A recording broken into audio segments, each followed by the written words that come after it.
famous-smoke.com. That's famous-smoke.com and use the code ROME10 or text ROME10 to 511-511. Get your favorite cigars including Romeo, Acid, Macanudo, and more. Text ROME and the number 10 to 511-511 or go to famous-smoke.com today. You may receive up to one additional text. Text fees may apply. Text stop to opt out. Baltimore Orioles baseball. The 3-2. Rutschman swings, lines it to center field. Velasquez headed back. This one will bounce off the bottom of the ivy. It'll bring Hayes in from second, and it's back-to-back doubles by the Orioles. They come with 2 outs, and the Orioles get one more here in the 8th inning to make it a 5-1 ball game. Catch all the action right here on Pirate Radio, the voice of the Pirate Nation.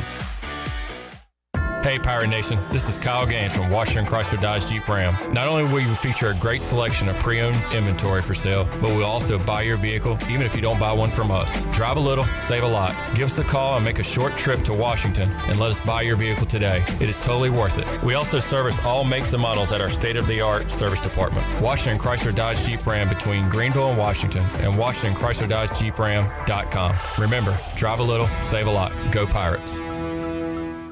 This is Dr. Anthony Skalick from Orthopedics East and Sports Medicine Center. Our practice has been caring for the athletes of ECU and the residents of Eastern North Carolina for more than 35 years. Whether it's treatment for your sports injury or it's time for that joint replacement, Orthopedics East provides the latest in operative and non-operative orthopedic care. We also offer on-site physical therapy and MRI services, as well as walk-in urgent care on the weekends from 10 a.m. to 2 p.m. Call us at 757-BONE or visit us online at orthoeast.com and go Pirates!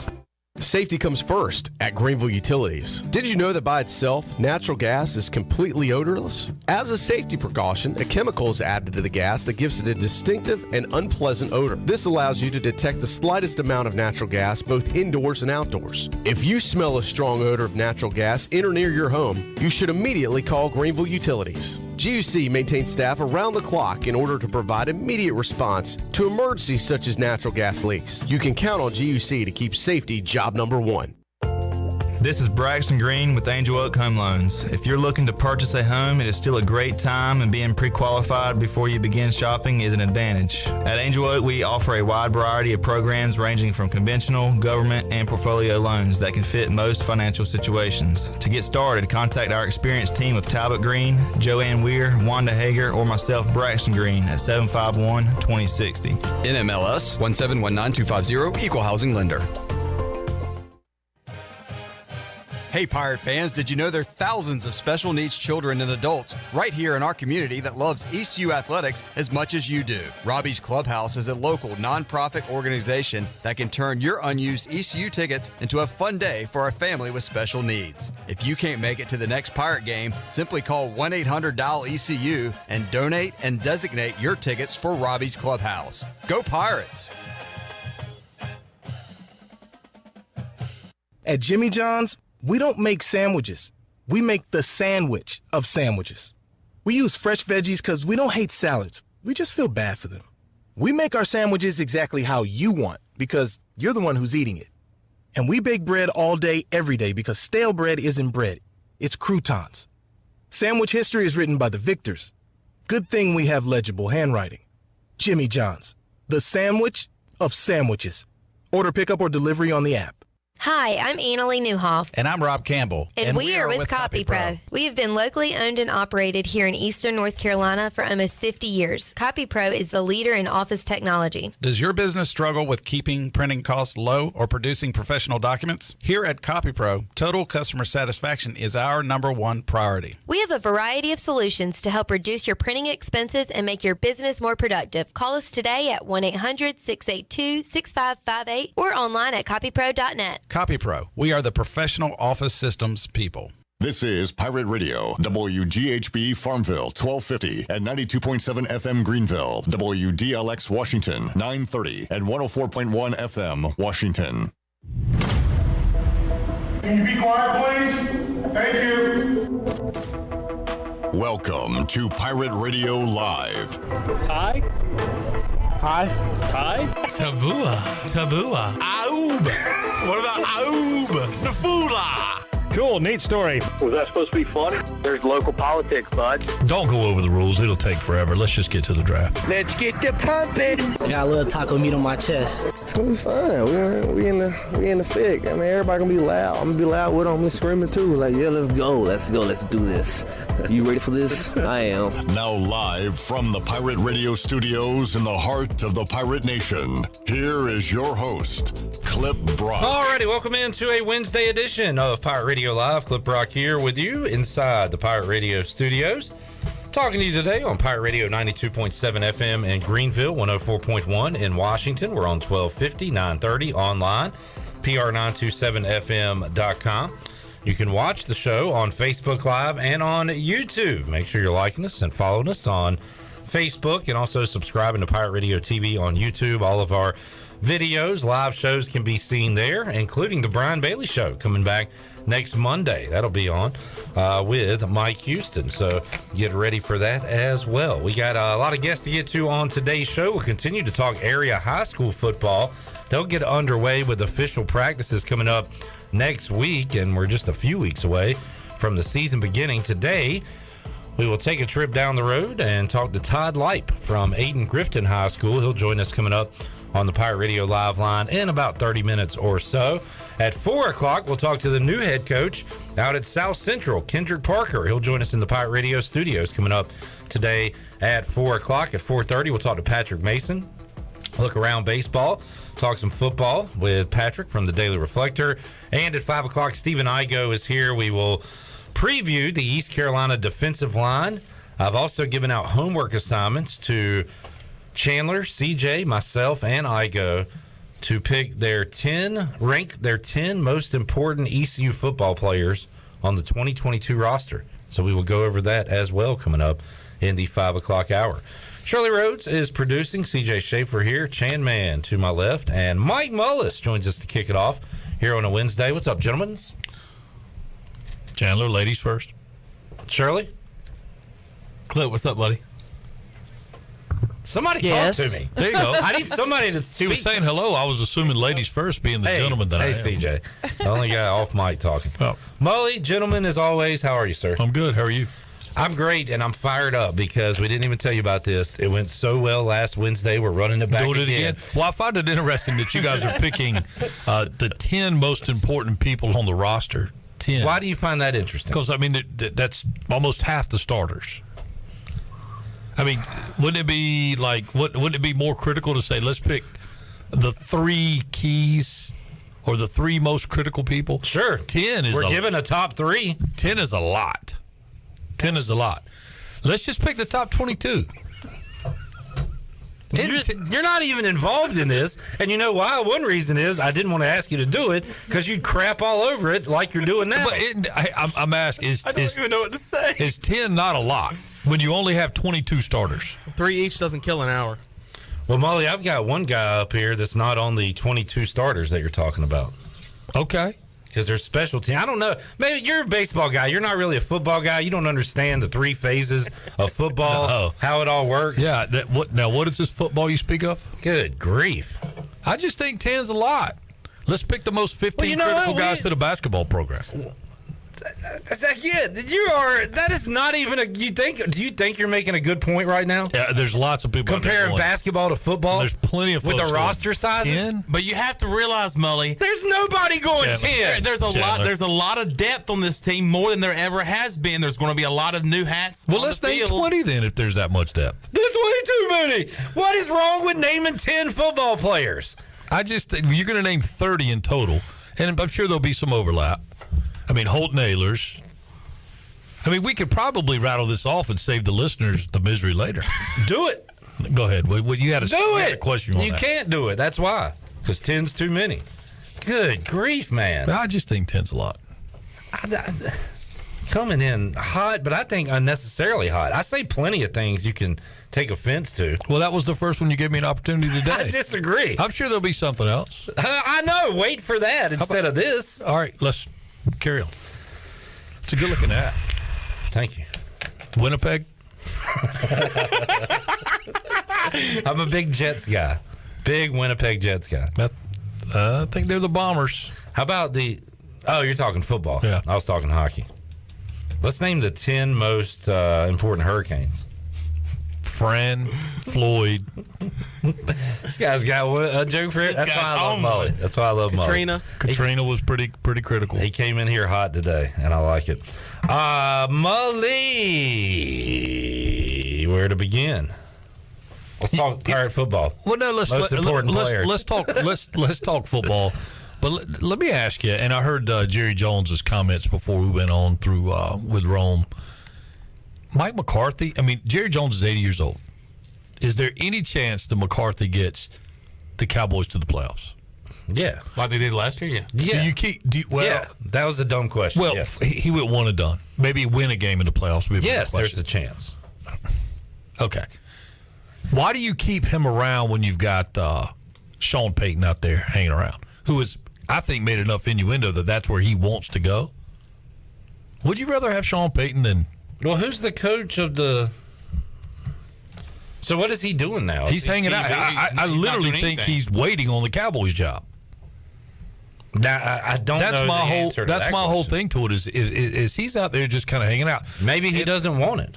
No, I think that's exactly what he wants, but he can't have it right now because right now Jerry McCarthy's Jones there. is up. Mike McCarthy's. You know what? I don't even think he's up his butt. I think it's just the fact that he let Jason Garrett hang around for a decade. I mean, come on. It's hard to believe somebody that's, and again, maybe it's the puppet on the sideline kind of deal, but this dude's 80. He's got to be desperate to at least get to a Super Bowl. Again, you're assuming Sean Payton wants that job. From what I am reading and have heard him say, it certainly sounds like that is where he wants to be. Well, if that is the case, then I can't answer it because clearly Jerry Jones would rather have him than Mike McCarthy. I would think so. I don't think McCarthy is long for Dallas. No, exactly. I'll be surprised if he makes it through the year. But they could come out and absolutely lay an egg. Yes, they could win a game in the playoffs. Their division's not good. But they are not good. They're talented. But somebody's got to win it and host a playoff game. I mean, I get that. But I don't know if it's going to be them. It might not be. If it's not, who will it be? That's a good. Who is it? That in a bad conference, you're right. I know who you want to say, and I'm not going to say it just because you want me to say it. I know. You're not going to say it just because I want you to say it. That's right. How about Nicolas Cage showing up to practice dressed as Aaron Rodgers the other day? Put the bunny in the box. Did you see that? Yeah, I saw that. That was crazy. Now, was he doing that? Was that an homage to what was the character's name in Con Air? Oh gosh, I should know this. He had the terrible Louisiana accent. Yeah, CP is the initials. Cameron Poe. Cameron Poe. Was he doing that on purpose? It certainly looked intentional. I would.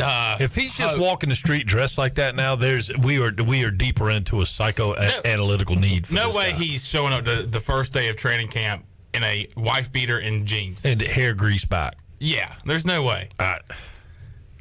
Without some sort of purpose. We need to see like a time lapse pictures of Aaron Rodgers from like the first day in Green Bay. Well, do you remember how pretty he was waiting for his name to get called at the draft? His hair was nice, and he had a pretty boy clean look shaved, to him. man. Yeah. But pretty might be a stretch, but yeah, he was well groomed, well coiffed. Who do you think's pretty? My wife. Good answer. Good hair. It's a good place to start. That's a good answer. I'll tell you who's pretty. Looking for a team right now, Jimmy Garoppolo. Pretty Jimmy. And I've heard the talking heads, of which we are one right now, but bringing Garoppolo to Carolina, let's just have a room. Just because you have three mediocre dudes doesn't mean you can put them together and have one good one. I've heard nobody say that. Who has said that? That was on, you've heard people your talking buddy about at Tiebreakers it was on after his eighth beer? It was on another network. You've heard this since we've signed Baker Mayfield. Correct. There's been talks of Jimmy G coming to Carolina. There's been, what's the guy's name out of Raleigh?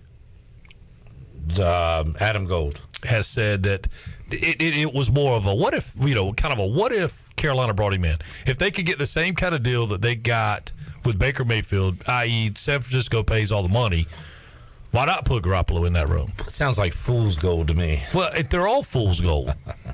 I was making fun of Adam Gold's name. No. What is the point of doing that? Yeah. There is no point. You've already got two guys about like him. I think Baker, just give Baker the ball. That's what they're going to do. Now, I got to say, I think Garoppolo's better than Baker. I'd rather have Bo. That's pretty close. I think Garoppolo's better. I mean, he's obviously done more. He's been around a little longer. I can't wait for There's a team out there on that West Coast that needs a quarterback, and that's the Seattle Seahawks with Drew Lock and Geno Smith on their roster.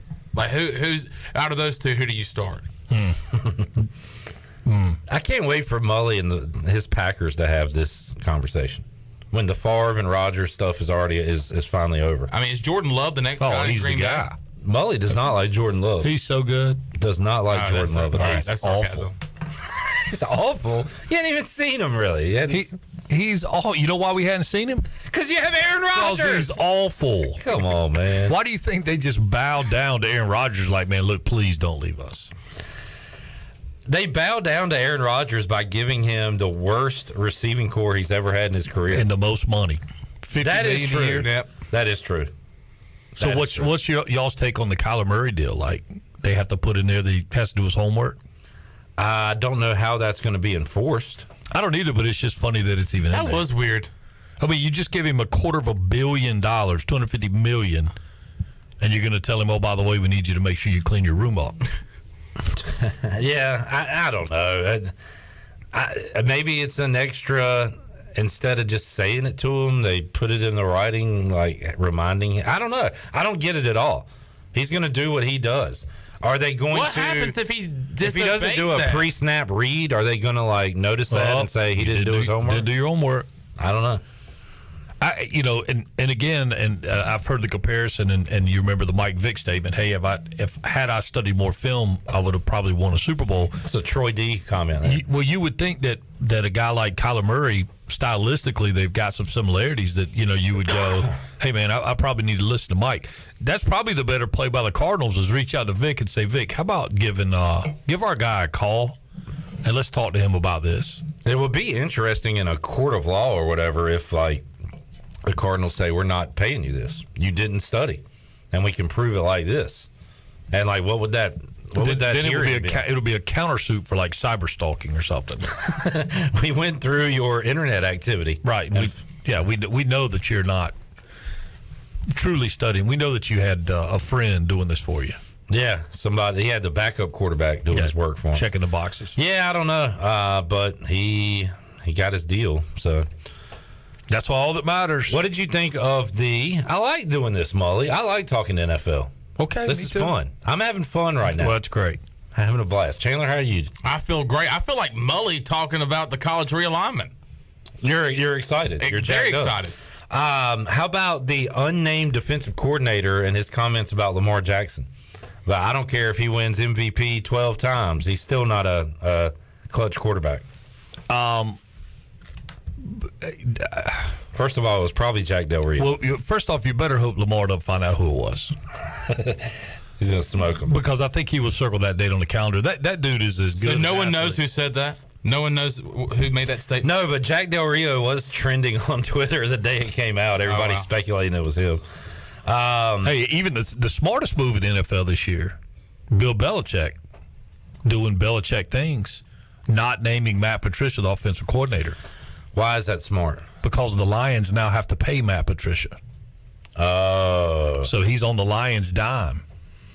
Oh, that's like one of those things where, like when like a coach leaving the college and they got, hey, if you go somewhere else, your contract's null and void. But if you go volunteer, when Logan left here and went to Europe and was working with NFL Europe for whatever medium amount of money, the school still had to pay him.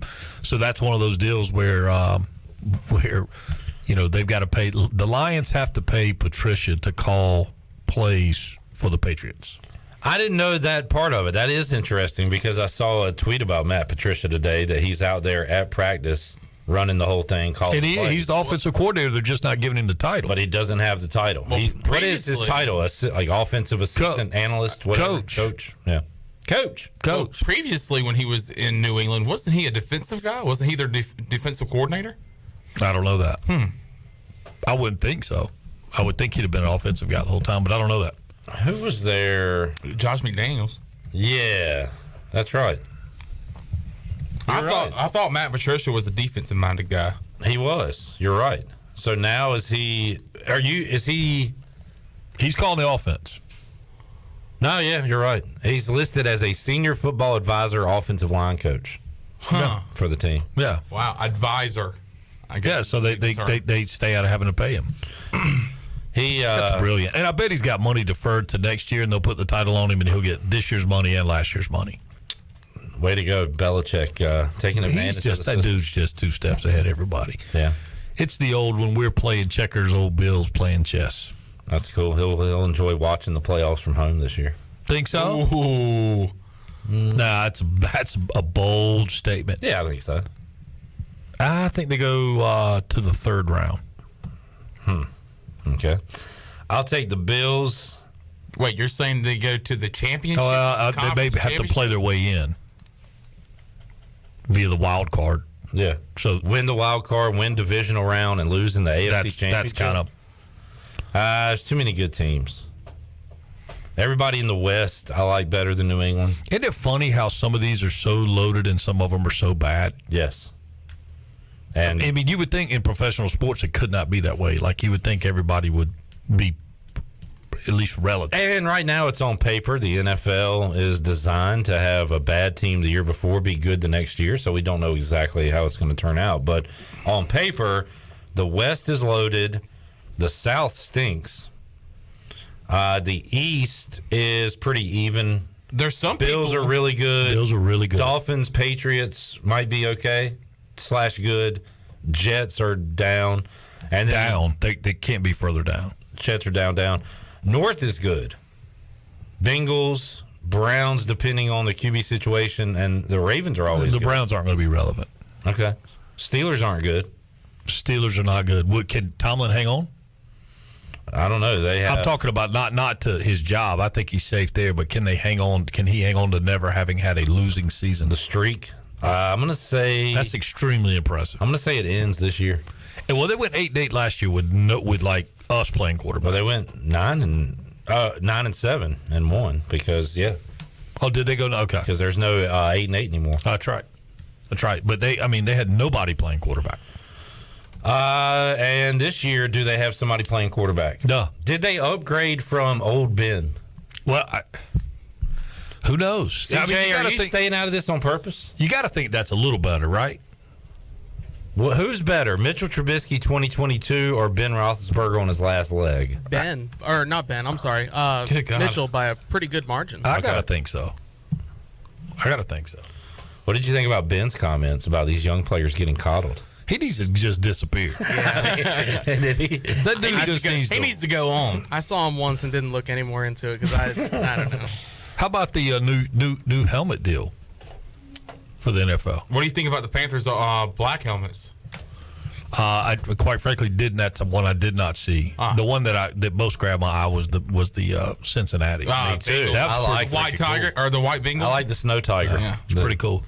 I like that one. I didn't like the Bears orange. Troy D does. I was kind of surprised by it. Well, by default, then I'll go the other way. but I didn't like it. I'm going with you then. Wow. Gosh, that's uncalled. I know. We got Mully in a pickle here. Yeah. We got him trapped between first and second. We got him in a pickle. We got a Mully grin. Pickle! Oh, boy. What's he going to do? All right. No, I'm with you. I think it was stupid that they couldn't have more than one helmet, and I'm glad they're implementing that this year. And you know who's really glad? The helmet folks. Sure. And think about the memorabilia or the paraphernalia, whatever, memorabilia, the swag that'll be sold. Yeah. I got paraphernalia, I could tell you. I bet you do. No, I like the helmets. I like bouncing around like this. Mully, what is your what's the worst rule in sports? Oh, there's a creative one. Well, I have a football one that I want to talk about again. Go ahead and get y'all's take on it. Oh, I think I know what I think I'm going to say it too. Can I go ahead and say it? Just say it, Clip. Is it the touchback? It's the touchback. Yeah. What a dumb rule. Yeah. Why are you putting the ball 20 yards down the other way? For the other team. It makes no sense. You fumble. It's a safety deal. It's a safety deal. It eliminates a couple runbacks. Runbacks? I think if it's a safety deal, it eliminates guys diving recklessly to the end zone. No. You're saying on a kick? Balls through the end zone. No, I'm saying a fumble through the end zone. Running back dives for the pylon. It's not out of his hands. It goes into the back of the end zone. Touchback. The defense gets the ball at the 20. The defense never recovered that football. Why are they getting the ball? If they recovered in the end zone, sure, that's fine. But if the ball goes out of the end zone, then I think the offense should keep the ball. If you want to penalize them some yards or whatever, Put them that's at the fine. 20. Yeah. I think it's ridiculous to give the other team the ball when they didn't earn the ball. Okay. Fair enough. All right. Chandler, what you got? That was mine. You got share a brain here?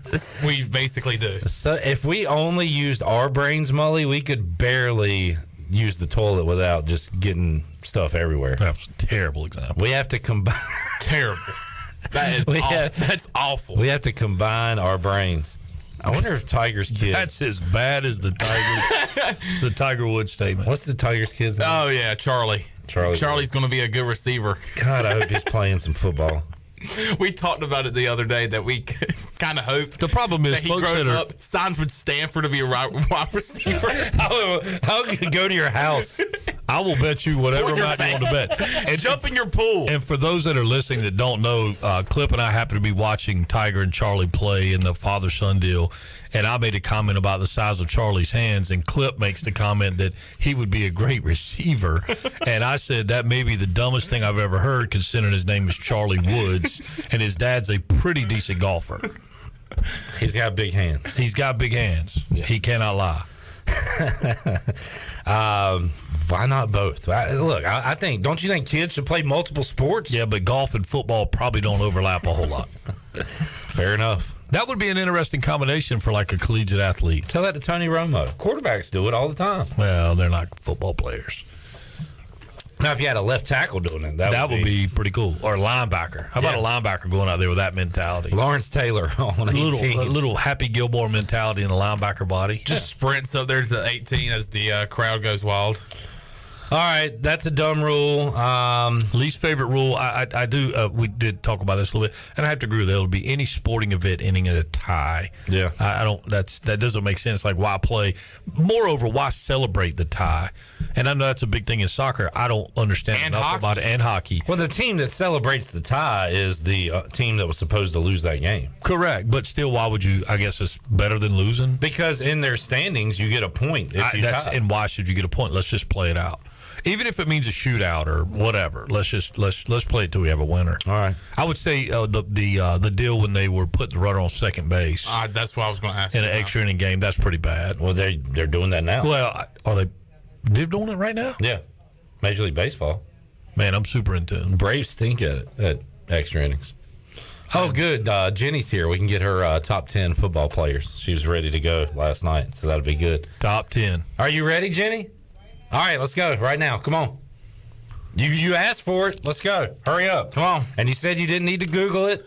You said you were ready. So come on in. Come on, Jenny. Let's get your 10. All right. Get my 10? 10 most important ECU football players. So you got number 1. It's going to be our QB1. All right, number 2. Our center.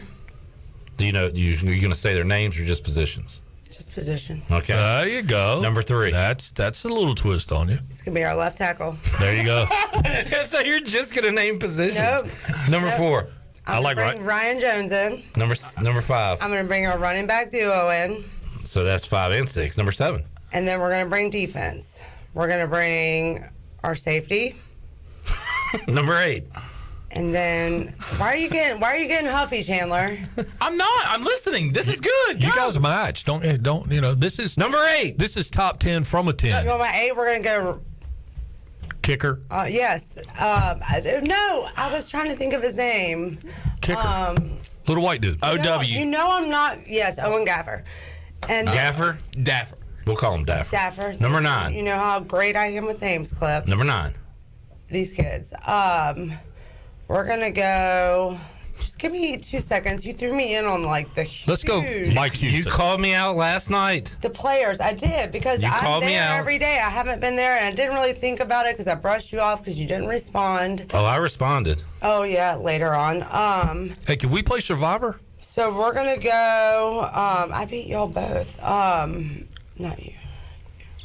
You were on my team. You made it to the last bit. No, I was on. I would have confused you. Number 9.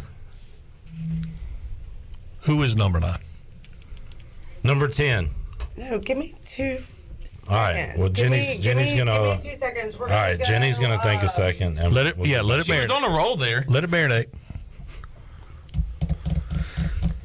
I mean, really, you just named a safety. We're going to go. I would go right tackle to protect the blind side. Holding his left-handed, Mully. That is a good call. Jenny disagrees. So we'll with go you. right tackle. Okay, number 10, and then Miles, with a bullet. Miles Berry. And there we go. Good Way to job. go. Jenny showing everybody. Named Number them all 10. out, Way to go. and the O-line's just been a little new, so I'm not really sure who we got. All We right, got a lot but of you people. named them. Thank you. I appreciate it. Thanks for having me on, Clip. We'll We have- all kind of match. It's good to see you. Yeah. Besides him. We look like Easter egg. Well, y'all do. Yeah, I was gonna. Yeah. It's summer- not Easter season, guys. Summertime. All right. Clip. All right, thanks, Jenny. But black is slimming. It is. Not that I need it. No. But I wear it did anyway. say you floated Jenny, thank you Good for job, Jenny. being on the show. Thanks, Jenny. Way to go, Good show, Jenny. everybody. Hey, Jenny showing everybody. All right, that was a preview of what's coming up in hour 3. How exciting was that? You got a whole hour of that coming up? Every minute of the hour, commercial free. Commercial free. Just for the listeners. Sweet. We're just going to name players. In fact, we might expand it, Mully, now that you mentioned it. We might go. How many's on the roster, Chandler? Do we got 100? Oh, yeah. 80? I think there's 100 in camp. Yeah. Let's name 90? them all. We can just name them all. Well, they carry 85 scholarships. That would be cool if we could name the least important player on the football team. I bet that guy would feel good. Let's the top 10 walk-ons on the team. Let's do it. We're doing that. Mully, thank you for giving us the inspiration. Sure. That's what I try to do. All right, what's going on, Mully? What are you watching? Golf? Yeah, how about the Live Tour? And that made a little announcement today. When's the Wyndham Championship? Next week. Yeah, this is the Rocket is this weekend. But Wyndham is in North Carolina, right? I assume it's still there, although, yeah, that's at Sedgefield, right? It's in Greensboro. It's next week, yes. And Harold's going to be playing in it. Yeah, sure. Chandler is fired up for this tournament. Well, because it's Harold next week. Yeah, but is Harold playing this weekend? We'll talk about the Wyndham next week. No, he's not. What's this weekend? The Rocket. Don't care. Rocket Mortgage. Wyndham Championship next week, folks. Mike Mullis will join us next week to preview that. Harold's in it. Can't wait. All right. What was the Live announcement? They announced an extended schedule and a little bit more money just in case they didn't have enough. I think the most interesting announcement will come Thursday or Friday in regards to Charles Barkley joining the team over there. That's with sucks. Faraday. And, well, it doesn't necessarily mean he's leaving TNT. Okay, well, that's fine. But he could. That sucks. Yeah. So, but he's got, it'll be David Faraday, potentially Faraday, Barkley, and well, that's Gary two McCord. analysts. And Gary McCord. Is that a play? Is that not that there's a play? It's a different deal in golf. Yeah, it's a different deal in golf. And there has been some speculation that Jim Nantz has kind of thrown his hat in the ring, but then he came out and made a statement that he's in support of the PGA. I think the whole thing's what we're getting ready to see in golf is going to be really interesting in that with the guys eliminated from the Ryder Cup, clearly there's a couple guys that were perennial Ryder Cuppers that will not be there. Maybe you see a guy like Harold play himself into position to be on Ryder Cup. I think right now he's like at number 11 or 12 with Ryder Cup points. I think of that. So, I mean, I think it's a cool thing for us because we love Harold. I think it's a maybe not a great thing for PGA because you don't get to truly see, your best players. Will we ever stop? Is this like conference realignment where it might calm down for a minute, but we're still going to see guys trickle over there? Yeah, you got three. You got three going this week. You got Charles Howell III, Kokrak, and there was another one that's a reasonable name. And you think it'll keep happening like that? I think you're going to see him in chunks. I think Cam Smith, I'll be very surprised if you don't see him announced going over there. Well, at some point, that's going to be the tour where you have the biggest names. We're getting there. Now, Sergio reversed skate this week. Sergio had kind of renounced the DP tour, the European tour, but apparently he and John Rahm had a conversation, and I guess Rahm begged him to, hey, let's stay the course so we can play in the Ryder Cup. So Serge kind of went the other way. He's going back on the DP tour. So, but yeah, I mean, I think there's going to be a lot of movement yet to happen. And now they're getting into the broadcast booth and moving some guys over. Yeah, clearly the echo in here is incredible. Chandler, dang it. They are your headphones on? No. We weren't sharing a brain for that one. That was all. No, that was terrible. That's the one that pees all over the bathroom. So we'll let you stop. Why are you looking at your watch? You got to go. No, I'm just looking at. Let's see. There's an Aaron Rodgers. He just tweeted or texted me. What do you got? Aaron Rodgers updates. He texted me. So Ryder Cup is keeping some from jumping. One. Yeah. Not some. Yeah. I mean, what else is there other than like loyalty at this point? That's because you can play in the majors, right? Well, for right now, but when you are not in a position of to earn world golf ranking points, I don't know how. They're going to like change the rules on that, or they're not. So like the FedEx Cup, they just came out with a secondary FedEx Cup list. So the guys that are currently on the Live Tour that are suspended or have turned in their PGA credentials, they are still on the points list, right? But they're obviously not in a position to get more points, right? So that affects money at the end of the year and opportunity to play in the FedEx playoffs. Those guys will not be allowed to play in the playoffs regardless, but wherever they end up landing, they'll still have to be paid commensurately with that spot. So the PGA will owe money. All right. So it's look, man. It's I don't know what's a bigger train wreck right now, the PGA or the NCAA. Because I mean, the new NCAA rule, we'll just let them transfer every year if they want to, and they'll be immediately eligible and giddy up. Man, you want to see NIL come into play?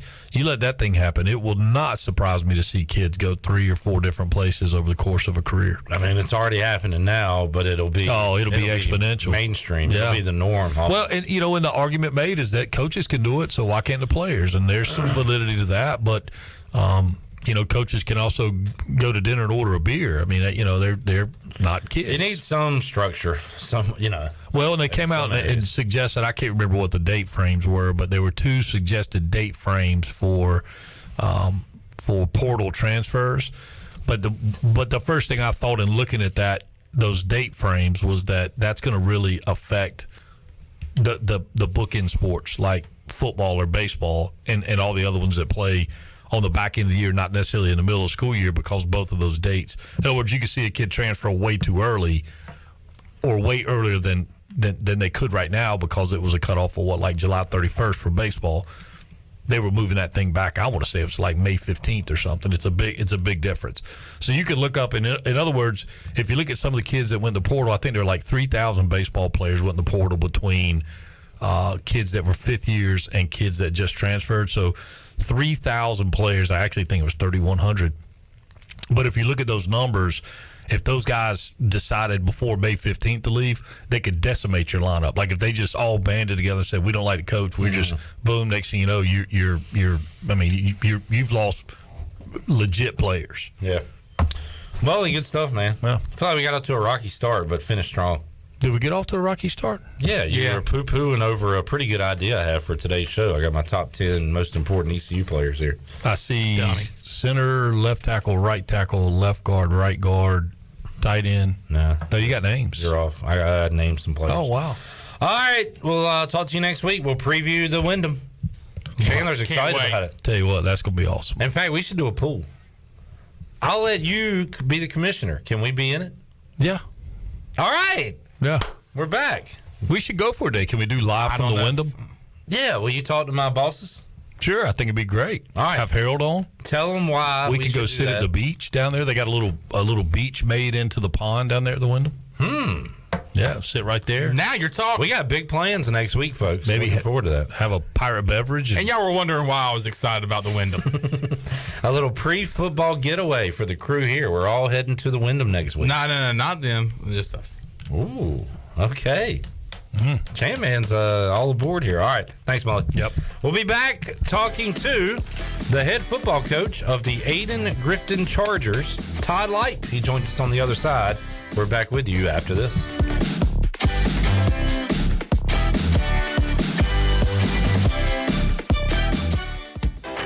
Buccaneer Music Hall is your beacon of music in the land of pirates and ENC. Open 7 days a week from noon until 2 a.m., the Buck features live music every night of the week. Tuesday is karaoke with DJ Captain Morgan. Wednesday is acoustic night. Thursday is the DJ dance party. And Friday and Saturday nights, it's live bands. Check out the Buck's Facebook or Instagram page for more information. The Buccaneer Music Hall. We'll see you at the Buck. In studio with Jeff Stein from Brown & Wood. What's new, Jeff? For service, we're doing touchless pickup and drop-offs. So when you pull your vehicle in, we greet you at the car and open the door for you, but we're putting plastic on the seats. We're having a steering wheel cover put on. We even have shift knob covers now this year. And then we have the customer actually drop the key in a baggie, and they're the next one to touch that key when it comes out of the baggie when they pick up their vehicle. So just want to make sure we take care of the customers that voted us number one. Brown & Wood, your number one dealership in Greenville and the home of the lifetime powertrain warranty. You've worked hard to make your business successful, and that's why it's really important to always have a bank that's in your corner when you need them. This is Chris Richards from First Bank, and our experienced team of local bankers includes Lee Watson, Ashley Capps, Bonner Latham, Josh Hooten, and Heath Nisbet. To get the business services that are right for your business, come and see one of our experienced team members at First Bank on Arlington Boulevard in Greenville. First Bank, together with our customers, we're creating a world where individuals and communities thrive. Member FDIC. Great food, great atmosphere, and great service is Ottavola Market Cafe. Ottavola is simply a restaurant that focuses on that, being a great restaurant. There's something for everyone at Ottavola. The menu offers a variety of great choices like pastas, pizzas, sandwiches, soups, salads, and seasonal rotating selections. Lunch or dinner, Ottavola is always the right call. Call ahead and get Ottavola to go, or stop by the bar for a drink with friends. It's simple. Come and eat at Ottavola Market Cafe, Red Banks Road next to Food Lion, and OttavolaMarket.com. Ottavola, pirates supporting pirates. For the latest from the world of golf, tune in every Saturday morning from 8 to 10 for the Golf Shop Radio Show.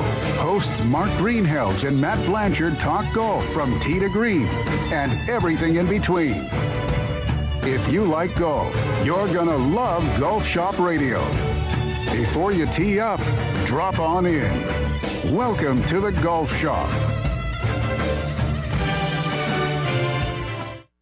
Wings Over delivers. Wings Over delivers. Wings Over delivers. If you're looking for wings to be delivered to your home, Wings Over Greenville has you covered with no third party needed. Wings Over Greenville has its own in-house delivery service. Be sure to try the all-new tender sandwiches by ordering ahead on the Wings Over mobile app. Open till 3 a.m. on Friday and Saturday, Wings Over has everything to cure those late night munchies. Give them a call at 758-9464. Wings Over Greenville. They deliver. This is Mark Washington with Max Sports Performance at Max Fitness. Our facility has reopened and is following all safety protocols. The best thing you can do to strengthen your immune system is, of course, to work out and exercise on a regular basis. I can assist you as your performance coach. You can also enjoy the benefits of a private facility. Avoid the crowds and work out at Max Fitness. Now is the time to get healthy. Max Fitness, just off Highway 43 in the old Ace Hardware building behind Speedway in Greenville. Call me, Mark Washington, 902-4877.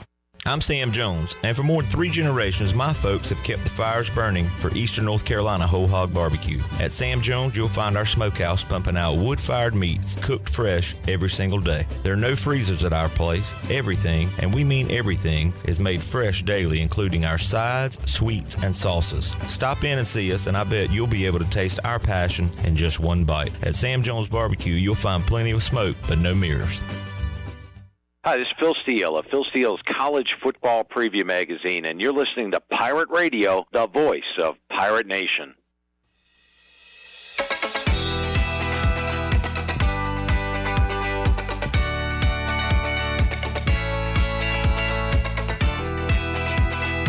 You're listening to Hour 1 of Pirate Radio Live. This hour is brought to you by Country Mart. Country Mart is open every day and has 2 locations, in Bethel on Highway 11 and in Stokes on Highway 903. Country Mart, fueling you up with great food and your engines with great gasoline. Now, back to the show. Jeez. Welcome back to the show, the best place in Greenville to unwind after work and have fun is AJ McMurphy's. AJ's has daily food and drink specials and an awesome patio. Perfect for some outdoor dining. There's something for everyone every weeknight, including sports trivia with our very own Clip Brock, who apparently is now getting a new freaking wardrobe every time I turn around. AJ's has live music every Friday and Saturday with no cover, and brunch every Sunday. Make today an AJ's day. Now head back to the show. Here's your host, Clip. I have a new wardrobe, Brock. Well, Shirley, unlike you, I'm a hooper, so I got to keep updating my basketball clothes. I got some new shorts. I mean, every time I turn around, this dude's getting a new hat. Now he's getting new shorts. Got some cool shorts. Jeez. I don't know if I can say where they're from. I wouldn't say. But maybe we'll have news on something at some point. But I got new shorts, so I'm excited. We'll have I news bet on you are. something soon. Hey, this guy got some too. Yeah, I'm not going to say where I got it from. But there might be some news coming out soon. We'll let you know about the short scandal of 2022. Shortgate. No, I expected it coming We're from just Clip. two I did recruits not being- expect it coming from Chandler. You gotta know when to hold them and know when to fold them. And apparently know when to just not know. You got to know when to not know. Yeah. Because apparently you're good at that. I'm real good at that, apparently. All right, moving along. Let's talk some high school football and bring in Todd Lipe, head football coach out at Aiden Grifton High School, joining us now on the Pirate Radio Live line. Coach Lipe, appreciate your time. How you doing? I'm doing good. My voice is a little strained, but I'm doing pretty good. That means you've been doing some screaming out there, I guess? Yeah, we got a little youth camp in the mornings at District Park this week, and then we got practice in the evening. So, yeah, we're doing double duty this week. Well, Coach, I remember having you in studio, and it was a couple years ago. They were determining when they were going to play a football season. We're coming off COVID. It's starting to get a little bit back to normal, but not completely back to normal. And you said, I remember at that time, you said, I just want an answer. Are we going to play this fall? Are we going to play next spring? When are we going to play? And I think it was a day later they announced they were going to push it back and basically have 2 seasons in one calendar year. You got to be happy that you're out there with these kids, with your team, with everybody, and on a football field, full schedule, fall football on tap. Just a completely changed tune from when we talked to you a couple years ago. Oh, yeah, it's a lot better. We were able to have spring football, and then now we're doing we're finishing up our summer heat program, which is practicing and lifting and conditioning, and we've been to camp, and we feel like we've got a better footing right now to go into the fall with right now. Talked to Washington's Perry Owens yesterday, and he was talking about his numbers being up from the past couple years, and I think he even mentioned that Farmville Central, Aiden Grifton, perhaps having JV squads this year, and I know numbers was an issue you were talking about with me last time we chatted as well. How about that? Have you seen an increase in that? Has that gotten better for you, Coach? Well, not exactly. A lot of kids came to the meetings. I don't know if they were trying to get out of class, but some in the summer heat and actually showing up consistently. So right now we got about 50 that has shown up and participated at least in a couple workouts, and we got about 25 that's going to make our destination, is going to make our minimum number of days. So it's up from last year. I'm still hoping to have a JV. A lot of those JV kids are freshmen, and they don't just naturally show up on first opportunity. A lot of times they'll wait till they get to school. But we're hoping to have a JV program this year for sure. Coach, let's talk about what you got returning from last year and some newcomers you're excited about. How about the roster as it's in your head right now, what it's going to look like when you guys begin the season on August 19th against James Keenan? Well, we do have a returning quarterback. He started about half the year. He was a sophomore last year, and that's Ashton Watkins, and he's a really good baseball player, and he's a 2-3 sport player for us. So we have to share him a little bit, but he's coming back, and he's done a really good job this year. Throws the ball a lot better, and we also have some older running backs and a couple younger running backs we're excited about. Brandon Lancaster, senior, 2-way player. Nick Hudson, senior, 2-way player. So basically, they're running backs and linebackers. And then we've got Naeem Whitfield, who will be a sophomore, and Sincere Johnson, which will be a sophomore. And we actually have 3 tight end, defensive end kids that are really talented. That's going to play for us too. Senior Alex Dyke, the big kid, plays both tight end and defensive end. Tremaine Phillips who's also a senior. And we also have a young guy who started last year as a freshman, Jack Ewell, unbelievable talent, tough young kid. And he'll be a sophomore this year, and he's very talented. So we got high hopes for him. You talk about the numbers overall and also those tight end, defensive end guys you have on your team. How many do you plan to go two-way this year for your team, Coach? I know that happens quite a bit at the 2A level. So how about for the Ayton Grifton football team? How many guys are playing both ways? Well, we're trying to keep our offensive line intact and kind of leave those guys alone. We've got a big nose guard who's about 350 pounds and very powerful kid. We're going to try to leave him on defense a little bit and then probably rotate those defensive ends around him. And we don't have the skill depth that we've had in the past, but we've got some pretty good skill. And so that's the places we're going to be looking to kind of double up on, probably the ends and the skill. But maybe 3, 4 kids, maybe. He's going from both ways. We'll try to do a good job of rotating them. But early on, it's going to be tough. And we've been really focused on conditioning and trying to get them in shape. And so we're running a lot more this week than ever before throughout the summer. So we're trying to get ready. Getting the conditioning in. How about when it gets going next week when we hit the month of August, Coach? What are your practices, your schedule look like for starting next week? I think next week we've been going at 5:30, showing up at 5:30. We've been having a workout, and this week is our last cycle of the summer. So we're doing the heaviest weight right now, and then a conditioning, and we'll flip that, and that'll last about an hour, and then we'll go out. Usually it's cooled off by then till about 8 o'clock. And so next week when we start, we'll max, and then we'll go out and practice for about an hour and a half, hour and 45 minutes after we do our maxes next week. And we got to, they got certain goals, and we've got certain groups that they can obtain on our boards and stuff based on their maxes. So it's a big week next week. Todd Lipe joining us, Coach. You've been at it a while now, and obviously you want to do what's best for the personnel you have in your locker room on the field. But how much are you able to innovate and change? It's always ever evolving, the game of football. But how about you yourself? How many wrinkles are you able to add in year after year? Or is it more about just kind of perfecting the few plays and things you want to do? I'm sending Brian Tripp, office coordinator, video clips every day. Things that I see, things that I like on Twitter, that I follow, and I'm just trying to give him ideas. We've got a certain scheme package, a lot of RPOs off of inside zone and power and counter and pin and pull. Those are base plays, but also having a good mix of a little trickery or a little niche plays that we can run.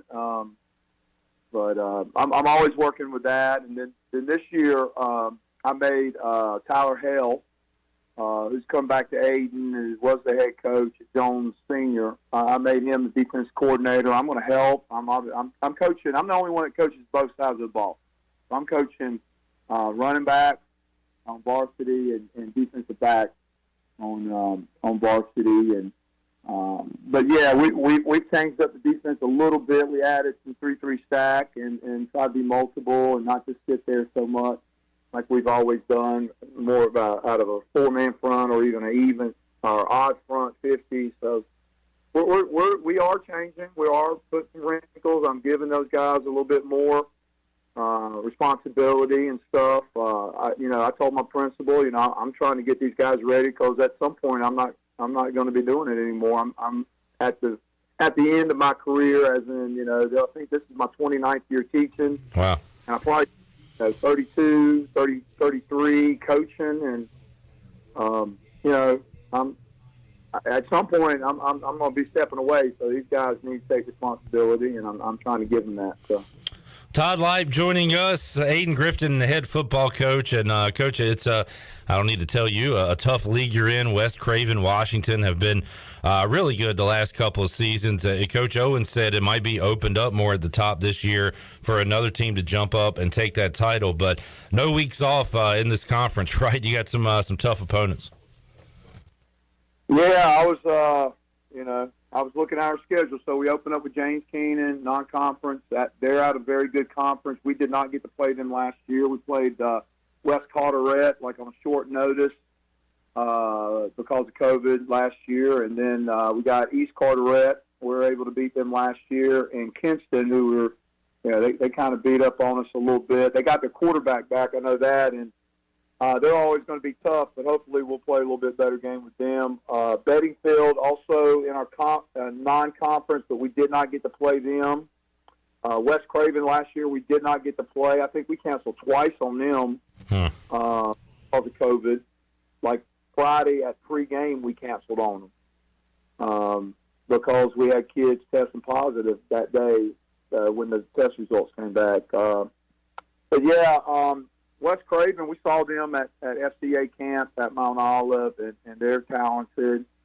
And then we got Farmville Central, Green Central, North Pitt. North Pitt had a really good year. They got a new head coach over there. And I think they were senior laden. They had some really good running backs, talented kids last year. I think the quarterback's back, but they're going to always be tough. Southwest Edgecombe, we did not get to play.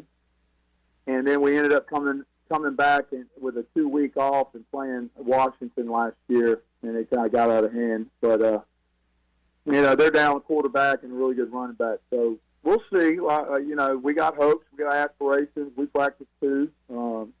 We're excited about the upcoming season. Coach, you mentioned last year and then protocols and all that. Are there any, protocols still in line when it comes to COVID? Is there still testing going on? Do you have to watch out for things that 3, 4, 5 years ago you didn't have to worry about? I have not heard, and I'm not asking. There you go. So, you're sick, don't come. Yeah. If you don't feel well, don't show up. And same thing our coaches. We go to camps, and I suffered through I was sick, and I tested negative like 3 times. But I don't know if my test actually got the new variant. Who knows? Yeah. But, and, whatever you had, you don't want to give that to your coach or your player anyway, right? So if you're sick, stay home. I think that's a pretty good policy you got there. But I hope not. I hope they shut it down, and I hope they don't. I think they're doing away with the contact tracing. That stuff really didn't pan out so well, but I don't know. I don't want to criticize too much because who knows what they're going to do. But yeah, I just hope. I hope they just let us play and see what happens instead of shutting it all down. Looking forward to another year of football, the Friday Night Lights. And, Coach, I know you follow what's going on with East Carolina and in college football, too, as well. And Pirates looking pretty good this year. While we got you here, let's look at your outlook on the 2022 ECU football team. What do you think about the Pirates? So excited about this team coming up. And I've been, on my computer, I've always keep up their commitments for next year, and I'm looking, and they're doing good recruiting, and that's so important too. But with the quarterback's been there for 13 years, that's awesome. But I'm a big Holton Ahlers fan. I coached against him now. Yeah. I hope he runs a little bit more, especially in certain situations, because that opens up your run game so much. I just hope he can run a little bit more. But I'm excited about the new wide out. I love the new defense coordinator scheme, and it looks like we're going to be more athletic on defense and move around and blitz it. And I'm excited. I'm really excited about the first game. I heard you guys had Phil Steele on the other day, and he was calling it going to be a lot tighter than we thought. So I went ahead and took the Pirates right there. There you go. Go ahead and get it in while you can. Todd Lipe joining us, ready for another year of football. And Coach, we'll get your final thoughts on your Aiden Grifton team coming up 2022. What's going to have to go right for you guys to have a good season? What needs to go well for you guys?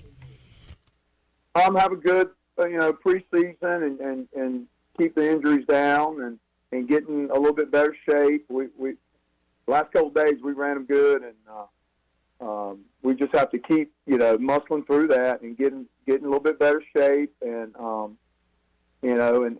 like I said, that first game. So we scrimmage. We go to Edenton, John Holmes, Edenton High School for our first scrimmage. That's a 1-on-1 up there in the morning on Wednesday, and then we go to a jamboree at Kinston on that Friday, and then we start game week. So preseason is going to be important. And just, I think we're going to be a little bit better throwing the football, and we're going to have, a multiple run attack. So that's the big thing. If we can stop the run, we'll be fine. Todd Lipe joining us, Coach. We appreciate your time today. Good luck this season. We'll keep in touch and talk to you during the season as well. But thank you for your time for a preview today. We appreciate it. All right. Thank you, Cliff. That is Aiden Grifton head football coach Todd Lipe joining us. We'll continue the high school football previews when we return hour 2 of Pirate Radio Live and talk to the new head coach out at South Central.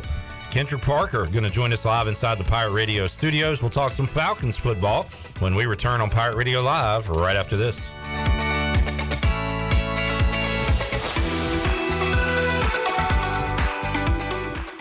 Do you need custom t-shirts, apparel, or promotional items for your business, organization, or event? Keep it local. Print it local with University Sportswear. University Sportswear ENC.com is your one-stop shop for all promotional products for your business. With over 1 million items to shop from, University Sportswear ENC.com offers high-quality products at prices to fit any budget. Visit University Sportswear ENC.com for contact information and to get shopping. University Sportswear ENC.com, the official sportswear provider of Pirate Radio. If you have family coming over this summer, the last thing you need is sweaty relatives. Guarantee your air conditioning system is ready to keep everybody cool. Call Delcor. Buy a new train system and make no payments until 2023. It's hard to stop a train. With inflation and high gas prices, you don't need another payment. So buy this month and make no payments until 2023. Go to DelcorInc.com or call 252-321-8868. Delcor, the service professionals.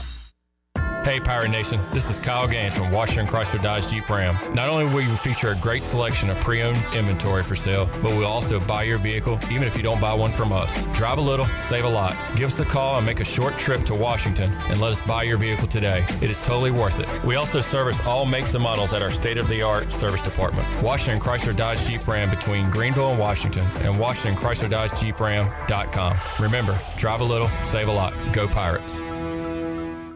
Hey Pirate fans, this is Coach Cliff Godwin. The physicians at Orthopedics East and Sports Medicine Center have been caring for our athletes at ECU for more than 35 years. Whether it's treatment for our sports injury or it's time for that joint replacement, Orthopedics East provides the latest in operative and non-operative orthopedic care, physical therapy, and diagnostic testing. For experienced and professional services, call the team at Orthopedics East at 252-757-2663 or visit them online at orthoeast.com.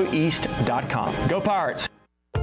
This is Talbot Green with Angel Oak Home Loans. If you're looking to purchase a home, it is still a great time, and being pre-qualified before you begin shopping is an advantage. At Angel Oak, we offer a wide variety of programs ranging from conventional, government, and portfolio loans that can fit most financial situations. To get started, contact our experienced team of Talbot Green, Braxton Green, Joanne Weir, or Wanda Hager at 751-2060. NMLS 1719250, Equal Housing Lender. Welcome to US Cellular, where new and current customers choose any phone they want for free. Free? Even the one with 5G and lots of storage? Free. And the one with the latest everything? Free.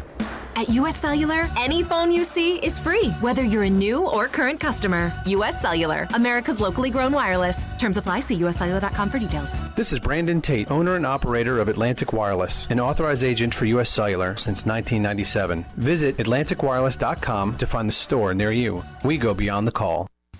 The 80s and 90s were filled with obnoxiously loud styles. Dudes wore crop tops and super high shorts and rocked it with the confidence of 10,000 Sean Connerys and Tom Sellecks combined. And at Tailgate Classics, their mission is to bring that energy back. Locally owned and operated by ECU alum Cam Higley, Tailgate Classics has a unique line of vintage and retro tees, polos, jerseys, hats, and more. Go by the store today at 304 Evans Street in Greenville and check out their website at shoptailgateclassics.com. Your vehicle is a big part of your life. That's why you should trust the team at Greenville Auto World for all your vehicle needs. Greenville Auto World believes in fair prices, superior service, and treating customers right. Visit greenvilleautoworld.net to see their fully stocked inventory of SUVs, trucks, and cars. Need a lift kit, custom rims, or wheels? Greenville Auto World can upgrade your vehicle today. For sales or service, visit Greenville Auto World on Highway 43 in Greenville. This is Pirate Radio, WGHB Farmville, 1250 and 92.7 FM Greenville, WDLX Washington, 930 and 104.1 FM Washington.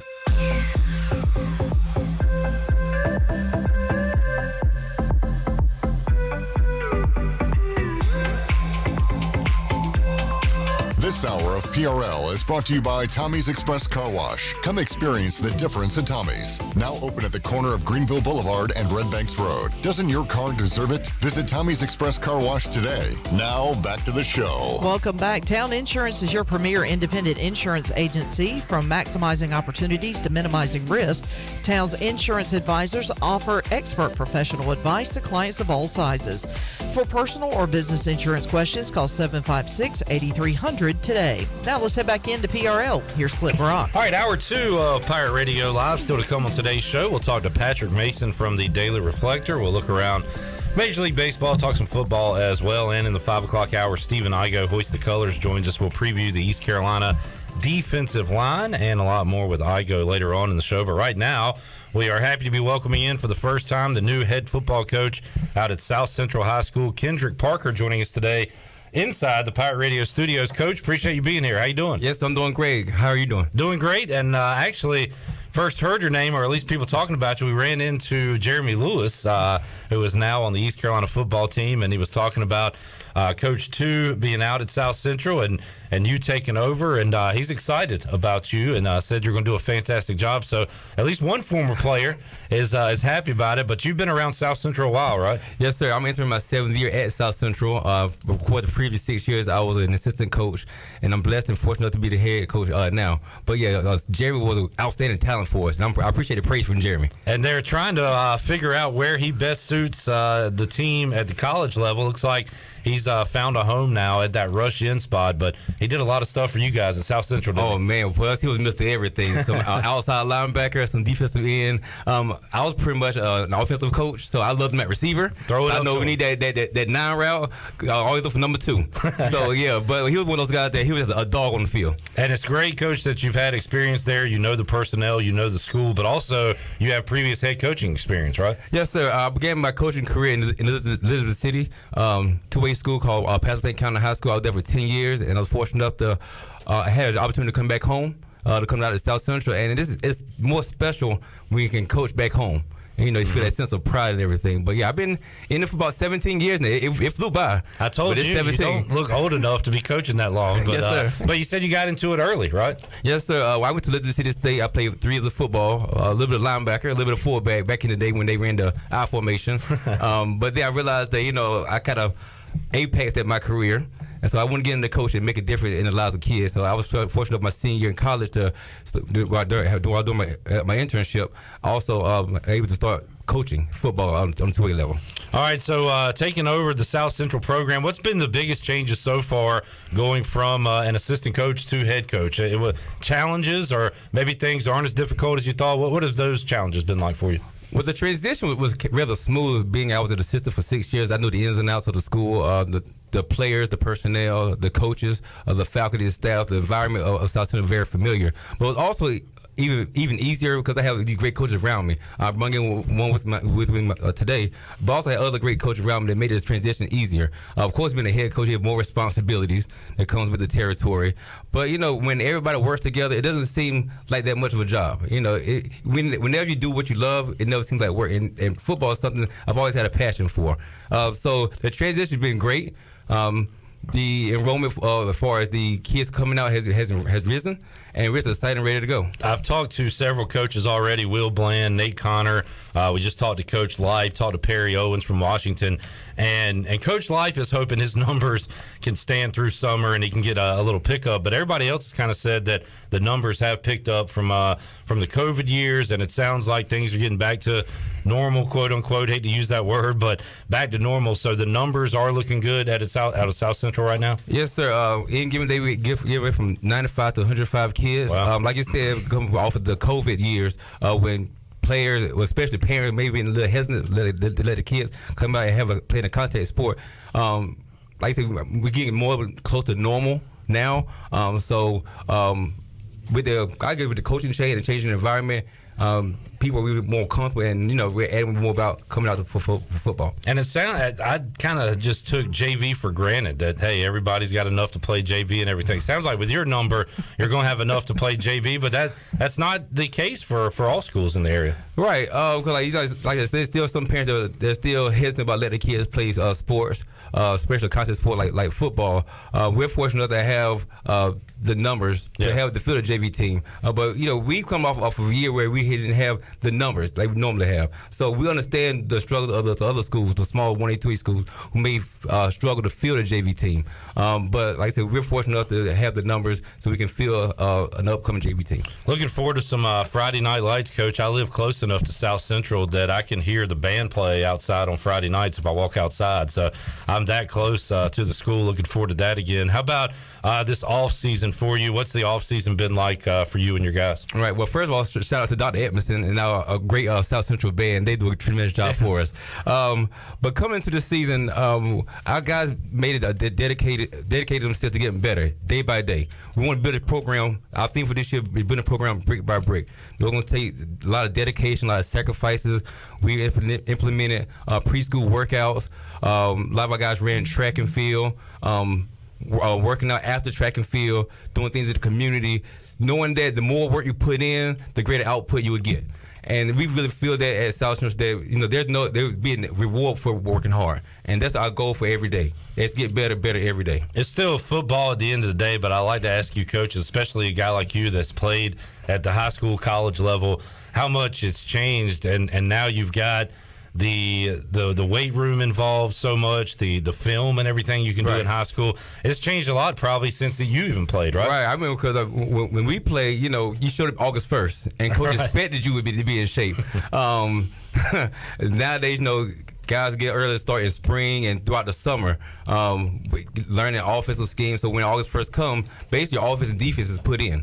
There's more emphasis on the weight room, as you say, not just lifting weights, but being more of an athlete, more plyometric work, more speed work, working on fast twitch muscles. Back in the day, that offense was 3 yards in a cloud of dust. Right. When we played at North Pitt, it was a T formation.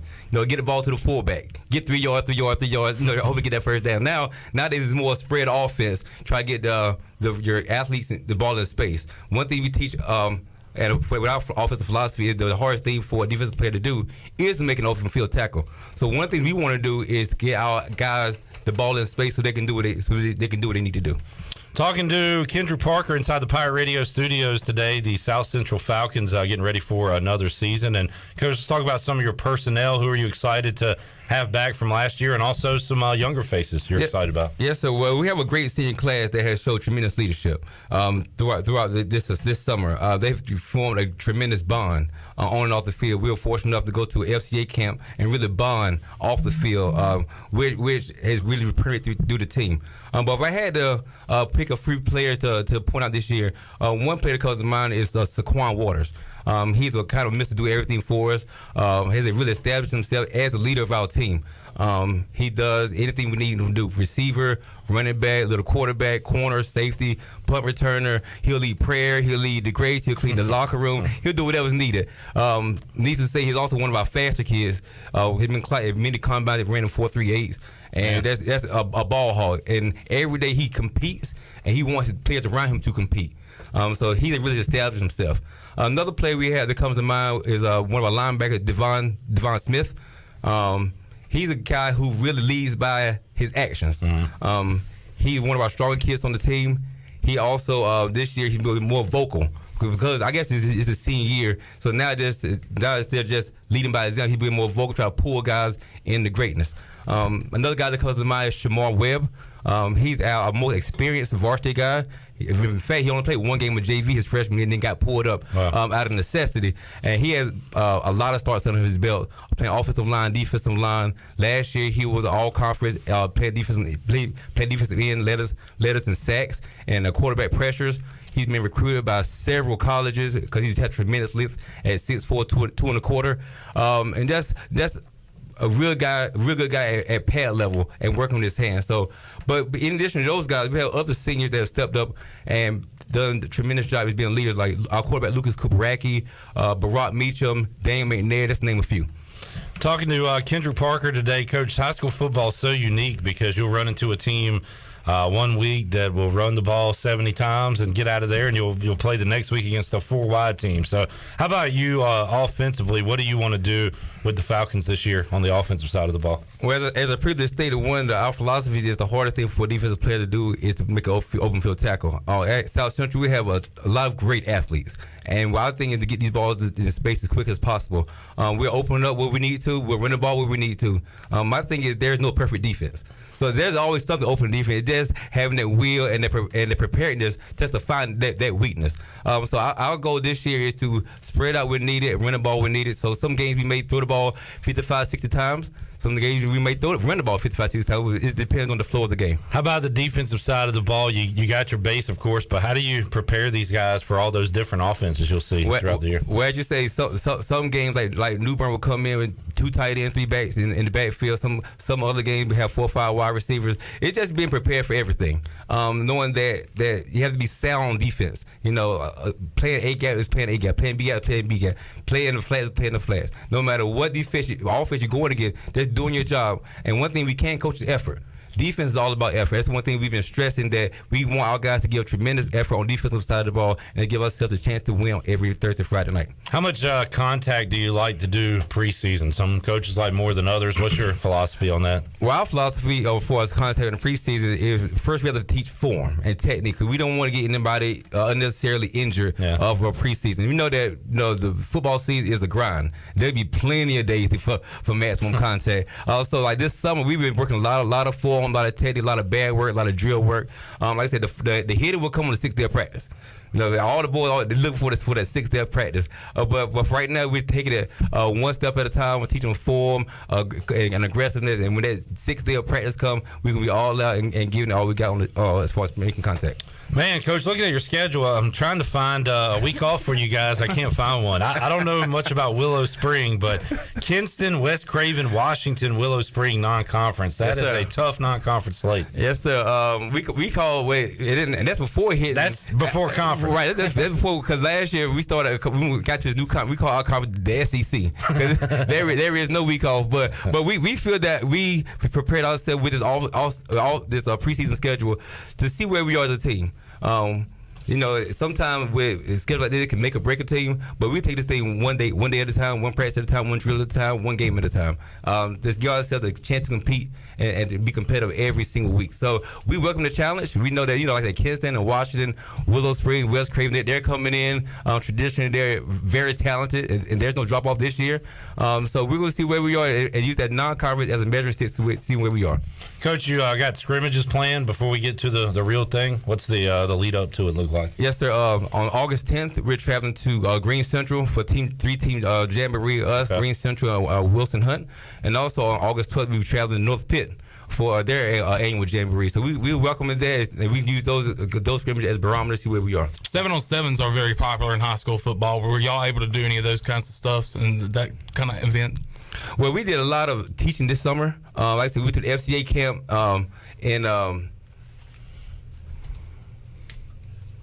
it's in my mind where we were, but in Mount Olive. Mount Olive College. We went to FCA camp in Mount Olive College where we had a lot of competition, 7-on-7 there.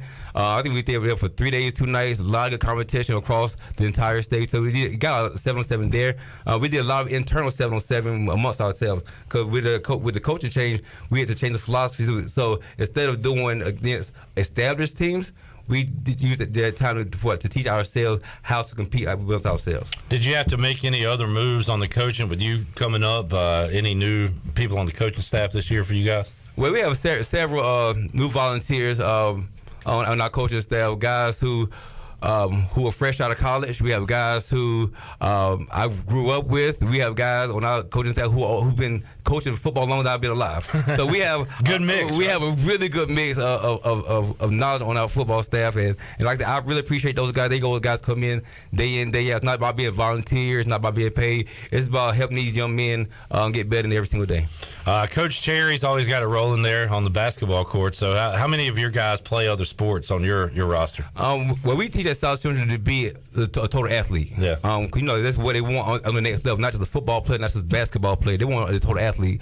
We push our guys to play multiple sports. Football, basketball. We're really heavy on track. I'm also the women's track coach, track and field coach at South Central. So we push them to play multiple sports because it keeps you in shape and also keep you accountable to somebody. And but that was the one thing we push at South Central. They play multiple sports. But as far as basketball, we may have maybe 2 or 3 guys who transition from football to basketball every year. But like I said, Coach Sherry has done a tremendous job with that basketball program, and they look for another lights out year. No doubt about that. Talking to Kendrick Parker today on Pirate Radio Live. Coach, how about as far as your relationship goes with college coaches? I know there's schools that are interested in your guys. So how is that relationship right now with East Carolina and other schools? Oh man, it's been great forming bonds with these new recruiting coordinators and coaches, getting out there and getting our guys the exposure that they deserve. Guys come by the school, it seems like every day or every other day, asking about this kid, that kid, and we have an opportunity to take these kids to their camps and get them exposure as well. So we're forming a great bond, but it's nothing like coming out here to East Carolina for the tour facilities. And we want our kids to understand that every town doesn't have a D1 school in their backyard. So take advantage of it. Not just, we're not going to East Carolina. No, this is a great program here, a program that's on the rise. And to take advantage of it. And so the bond we have these coaches, D1 level, D2 level, D3 level, they're great, and we're looking forward to making them stronger. How about on Saturdays and Sundays, Coach? Who are you rooting for when you're not coaching on the sideline? Who's your team? Who's your NFL team? I'm black and gold. We Steelers all the way, baby. There we go. We are Steelers. Yes, sir. We Steelers all the way. In there. What do you think about Mitchell Trubisky? The bad thing about him, he's a Tar Heel guy. How about that? Okay. But now that he's wearing that black and gold, we're gonna be optimistic about him. That's all you can do. Hopefully, he has better coaching this year. We believe in Mike Tomlin and the way he's established that program in Pittsburgh, and we're hoping that if Mitchell can't get it, then next man up. But Big Ben is literally big shoes to fill. So we'll see what a black and gold has this year. Yeah, we were talking about hour one. Is this the year that Mike Tomlin's amazing streak finally comes to an end? No losing seasons. I mean, that is just still mind blowing to think about. Right, it's been awesome. Right, it's amazing that he has never had a losing season, but now with 17 games, there is no 500. There's so no 8 I think last year, I believe we were like a couple years, we were 8-1 or something like that. Yeah. So I believe in Coach Tomlin. He finds a way either when guys get injured or get traded, he finds a way to be successful. So I can't root for my team and doubt my coach. So we're looking forward to another great season with the black and gold. Well, as a Washington fan, I'm jealous of your consistency and just the way it's ran. Right. Because it's not that way everywhere. Right. And this Panthers fan is starting to see that with his owner too. Absolutely. And it's a mess, and I hope it never gets like that for you guys. Oh, I appreciate it. I hope not neither. God bless you guys. All right, Coach.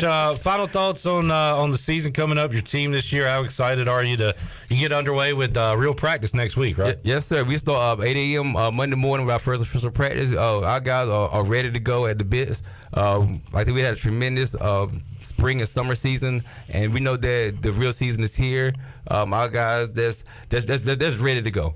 That's ready to go. Wait for the first kickoff, the first tackle, the first touchdown, the first everything. Yeah. And we tell our seniors on Monday, this is the last opening day. So take advantage of it. Right. And if you talk freshmen, we have a tremendous freshman class coming in that you're going to blink and this can be your last first day. So take advantage of it. And let's say we're just ready to go. Players are, coaches are, administration is, parents are. Look forward to the 2022 season. Really enjoy getting to know you, and thanks for hanging out. We'll see you again coming up August the 8th at Parker's Barbecue. I'll be there. Yes, sir. One of my favorite days of the year. So we'll be eating and talking to Coach as well coming up Monday, August 8th out of Parker's, the Big Carolina 3A, 4A Media Day. So that'll be a lot of fun. Coach, good luck this season. We'll keep in touch. We'll get you on during the season, but thanks for joining us today. Yes, sir. Thanks for having us. And shout out to Cliff, too. We got another Clifton in the house today, too. That's right. All right, let's take a time out. We'll come back. More to go. Pirate Radio Live here on a Wednesday. We'll be back with you after this.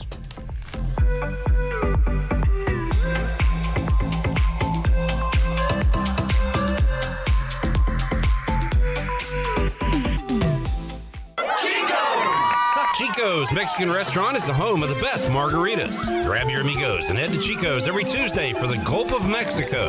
A huge 38-ounce lime margarita for only $7.99. On Thursdays, relax and enjoy half-price pitchers of Chico's house margaritas. Choose from lime, strawberry, blood orange, raspberry, or peach. For Mexican food and fun, it's got to be Chico's Mexican Restaurant in downtown Greenville and online at chicosrestaurant.com. Chico's, where the fiesta never ends. Country Mart has been locally owned and operated for over 40 years and is your premier country store serving the best cheese biscuits and country food around. Country Mart is open every day and has 2 locations in Bethel on Highway 11 and in Stokes on Highway 903. Both Country Mart locations are top-of-the-line fuel stations serving Shell gas, including 93 ethanol-free high-octane gas, which is the best for all you boat owners. Country Mart, fueling you up with great food in your engines with great gasoline. Go Pirates! Hey Pirate Nation, Lindsey Gray here with Carolina Caliber. In 1960, my granddaddy started his firearm business right here in Eastern NC. Still family owned and operated, we have the area's largest selection for outdoor shooting sports and accessories and are one of the nation's top firearm dealers. At Carolina Caliber, we have everything you need from hunting, home defense, and personal protection, including a wide variety for ladies and youth. We buy, sell, and trade. It's a time-honored tradition. Visit us at Carolina Caliber on Fire Tower Road in Winterville. Welcome to US Cellular, where new and current customers choose any phone they want for free. Free? Even the one with 5G and lots of storage? Free. And the one with the latest everything? Free. At US Cellular, any phone you see is free, whether you're a new or current customer. US Cellular, America's locally grown wireless. Terms apply. See uscellular.com for details. We all love using Uber Eats, DoorDash, and grocery pickup. It makes life so much easier. Well, now there is cellular delivery, and the team at Cellular Warehouse has perfected the process. They will deliver your new phone right to your door with all your information loaded on the new phone, and the best thing is there is no charge for this awesome service. And you don't have to waste half the day sitting in a Cellular store. Call Toby Williams today at 252-799-7051 and let his team of experts make your cellular delivery today. Cellular Warehouse, your local U.S. Cellular authorized agent, serving all of Eastern North Carolina. Hey Pirates, this is Holt Nailers. A big part of my success on the field is what I eat at home. To keep my body filled up, I order meals off a Clean Eats meal plan. I choose the meals I want from 6 different meals offered each week, and I pick them up on Sunday or Monday at the cafe on Red Banks Road. Each meal is packed with the perfect mix of healthy proteins, carbs, and veggies to keep my engine running at full speed. Go to cleaneats.com, click on meal plans, or stop by the cafe and get all the info. Clean Eats and the Pirates, a winning combination. Did you know time spent outdoors can help improve your children's health and bring balance to their life? The Outdoor Heritage Advisory Council invites you to join the Patch program. This program is for any child under the age of 16 and includes activities like fishing, hunting, and hiking. These are just one of the many ways you can earn the exclusive patches from the Outdoor Heritage Council. For more information on how to sign up and get your adventure started, visit outdoorheritage.nc.gov. When I need jeans, I order online because I know exactly what I want. They have just one moving part, and if there's something wrong, I exchange them. Buying a vehicle, especially pre-owned, is way different. Lots of moving parts. You don't want to get stuck.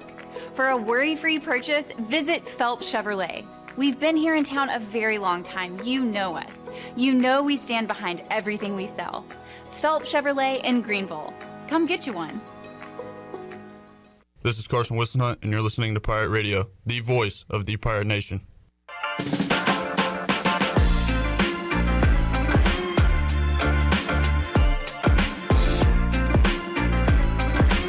This hour of PRL is brought to you by Tommy's Express Car Wash. Come experience the difference at Tommy's. Now open at the corner of Greenville Boulevard and Red Banks Road. Doesn't your car deserve it? Visit Tommy's Express Car Wash today. Now back to the show. Welcome back. You work hard for your money at Carolina Wealth Management. We believe that your money should work hard for you. Do you know if it is?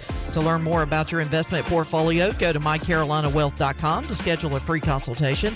That's mycarolinawealth.com. Now let's head back into PRL. Here's Clip. Alrighty, back with you here, Pirate Radio Live. I enjoyed the chat with Kendrick Parker a moment ago. Also talked to Todd Lipe. It's fun getting ready for this upcoming high school football season. Get the juices flowing, right, Chandler? Those Friday night lights. Yes, sir. You're a former high school football star. There wasn't nothing like it, man, on Friday nights and getting out there and warming up. And especially in September, the sun going down, you can start hearing the buzzing of the lights. There ain't nothing like Friday night football, and I've been blessed to kind of continue and enjoy Friday night football with being the play-by-play voice of the Whiteville Wolfpack for the past 4 years, and now I get to go back and do some PA for my high school at Lakewood High School. So I'm very excited about that, and it gets me excited talking to all these local high school coaches. Shirley, we'll show your Farmville Central Jags some love coming up on Thursday. Ron Cook going to join us on the show. So we'll talk some Farmville Central football. All right now. Yeah, well, I know you've been waiting. You've been ready. That's the real black and gold right there. Oh, as she said, the real black and gold Farmville Central, and not. What do you think about that, CJ? What's going on over here? Never heard that one before. I bet Cliff's gonna get mad too. You know, Cliff's still here. Cliff's gonna come here. And Cliff's get a on that. cowboy. Hey, he said he was a cowboy. Well, who's the pitch? Oh, was that Coach Parker? That was Coach Parker.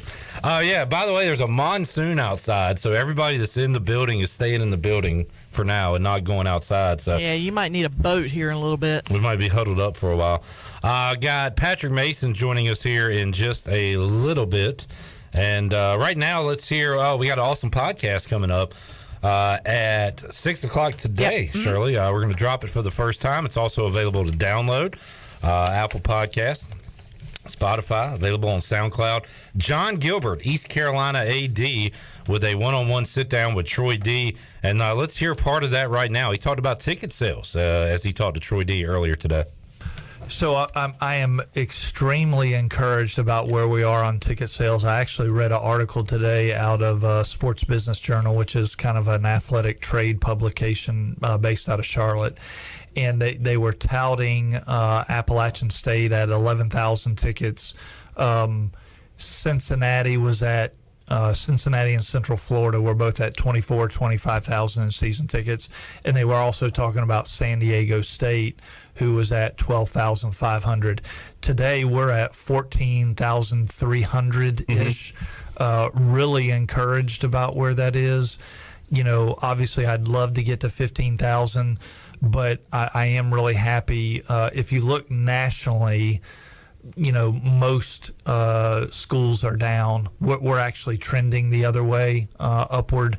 So really encouraged about where we are. We've got a few weeks left to sell. You know, you can get a ticket in the upper deck in the family friend zone for as low as $125. Yeah, for all the games. For all the games. Yeah. So you look at the NC State game, that's a $75 ticket. Yeah. You're almost better off buying, you know, a season ticket and you know, coming to a few games or even trying to sell it later. Yeah, sure. From a profitability standpoint. The single game tickets for NC State obviously are moving well. Now for the next this week and next week, it is Pirate Club members only. Okay. So if you're a Pirate Club member, you know, and you want 5, 6, 7, 8, 20 tickets, you know, this is your time. Yeah. Once that's over, then we'll go to the general public. I feel good that we're going to have a very good crowd. I'm not ready to say we're going to have a sellout, and the only reason I say that is when you look at it, and let's hope we get to 15,000 season tickets, and I'm going to use that number right now. 15,000 season tickets. You, let's say we get 10,000 students, which is reasonable. All right, now we're at 25,000 people. So between season tickets and the student population, we're halfway full. Yeah. Now throw in visiting team tickets, 3, 4, 5,000, whatever that is. Let's call it 5,000. Okay, we're at 30,000. Now you have to sell 20,000 single game tickets. Right. That is a lot of tickets to move. Yeah. And so I feel good about 45,000. Yeah. I'm not ready today to say I think we're going to get to a sellout. All right, John Gilbert, you can hear more of that coming up on the Pirate Radio podcast. Troy D, one-on-one with John Gilbert, and that'll be coming up on our airwaves at 6 o'clock. You can also download it at your own convenience anytime. Apple Podcast, Spotify, SoundCloud, it's all there for you. So check that out. We got Patrick Mason joining us in the Pirate Radio studios, getting ready for some football as we turn on his team, about to give up a lot of runs in Major League Baseball. Hello, Patrick. Hey, how's it going? Say it again. How's it going? Say it one more time. Say it one more time. One more time. How's it going? One more time. It's going great now. I like your Bears polo, buddy. Yeah, I figured I'd get some use out of it now before the season starts. Go ahead and get it out of the way. Exactly. All right, good deal. John Gilbert there talking tickets, and it is very encouraging to hear him say that, nationwide maybe you see ticket sales down. That is not the case at East Carolina, going up, and he hopes that number keeps going up. And of course, going to have a great atmosphere week 1, and depending on how the Pirates play, we could have great atmospheres all season long at Dowdy Ficklen Stadium. Yeah, that's the goal, right? Absolutely. And this year's setting up for just that, just kind of a fun, exciting season, right? Yes. Really, there's really only looking forward to this season. I don't think there's too much dread going into this one. No, but that hasn't started yet. Well, obviously, but it could always take a turn. But I'm optimistic about the team this year. The way they played last year, the way they won close games, the way they beat some teams that maybe they weren't supposed to. So yeah, I think a lot of excitement heading into 2022. A lot of excitement for that first game. Pirates a 10-point favorite. We talked to Phil Steele. Wow, that is a huge turnaround. 10-point favorite now. No, I meant 10-point underdog. I'm sorry. 10-point underdog. Dang. I apologize. But a 10-point underdog in game 1 versus NC State. We had Phil Steele on the College Football Guru last Thursday on Pirate Radio Live. He likes the Pirates in that game. He says if it was up to him, he would have them +3, and he actually likes the Pirates beating NC State in game 1. Wow. Yeah, plus that's something.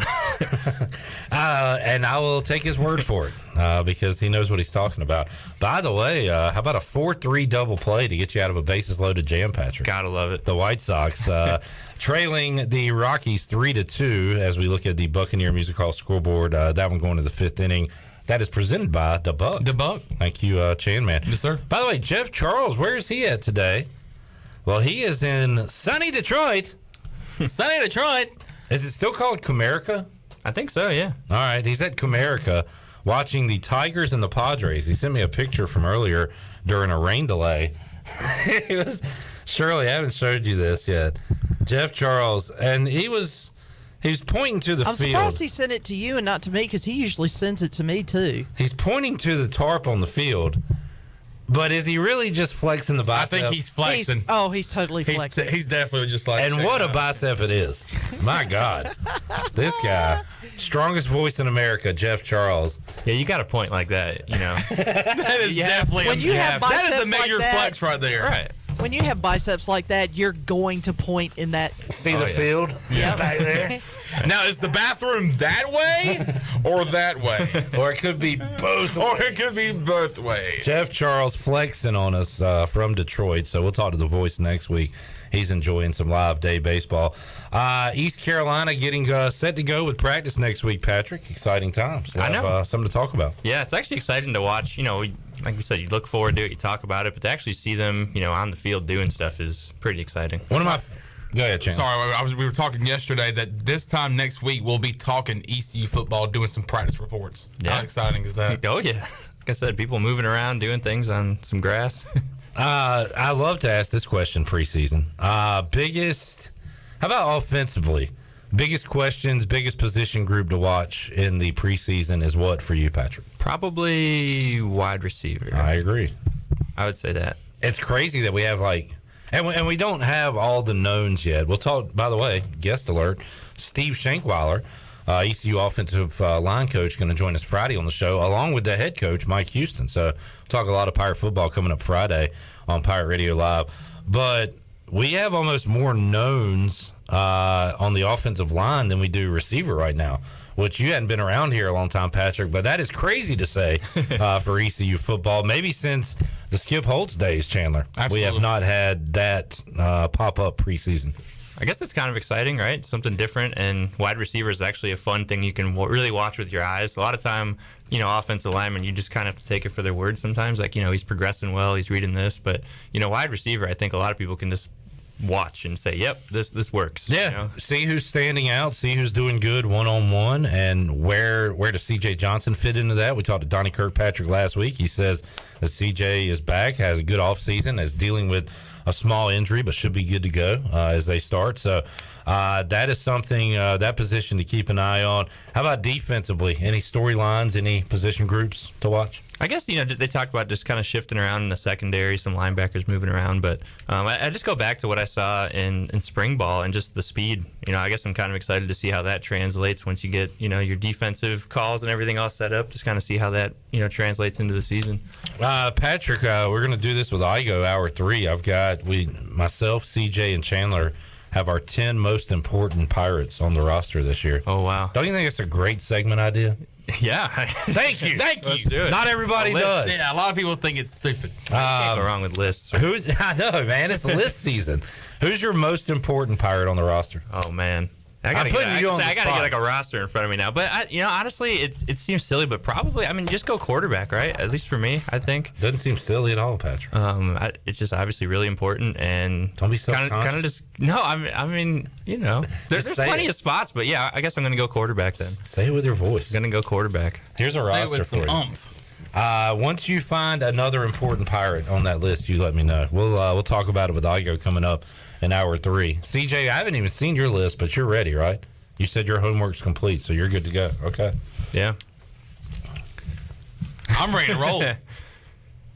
What? I don't know, just awkward silence. Sometimes I like the awkward silence. I kind of like that. I do too. It's like a refresher. You kind of resets you. Palate cleanser, so to speak. Unless you're in the car, you wonder if the radio went out or something. You start freaking out. Yeah, just like this. Stop.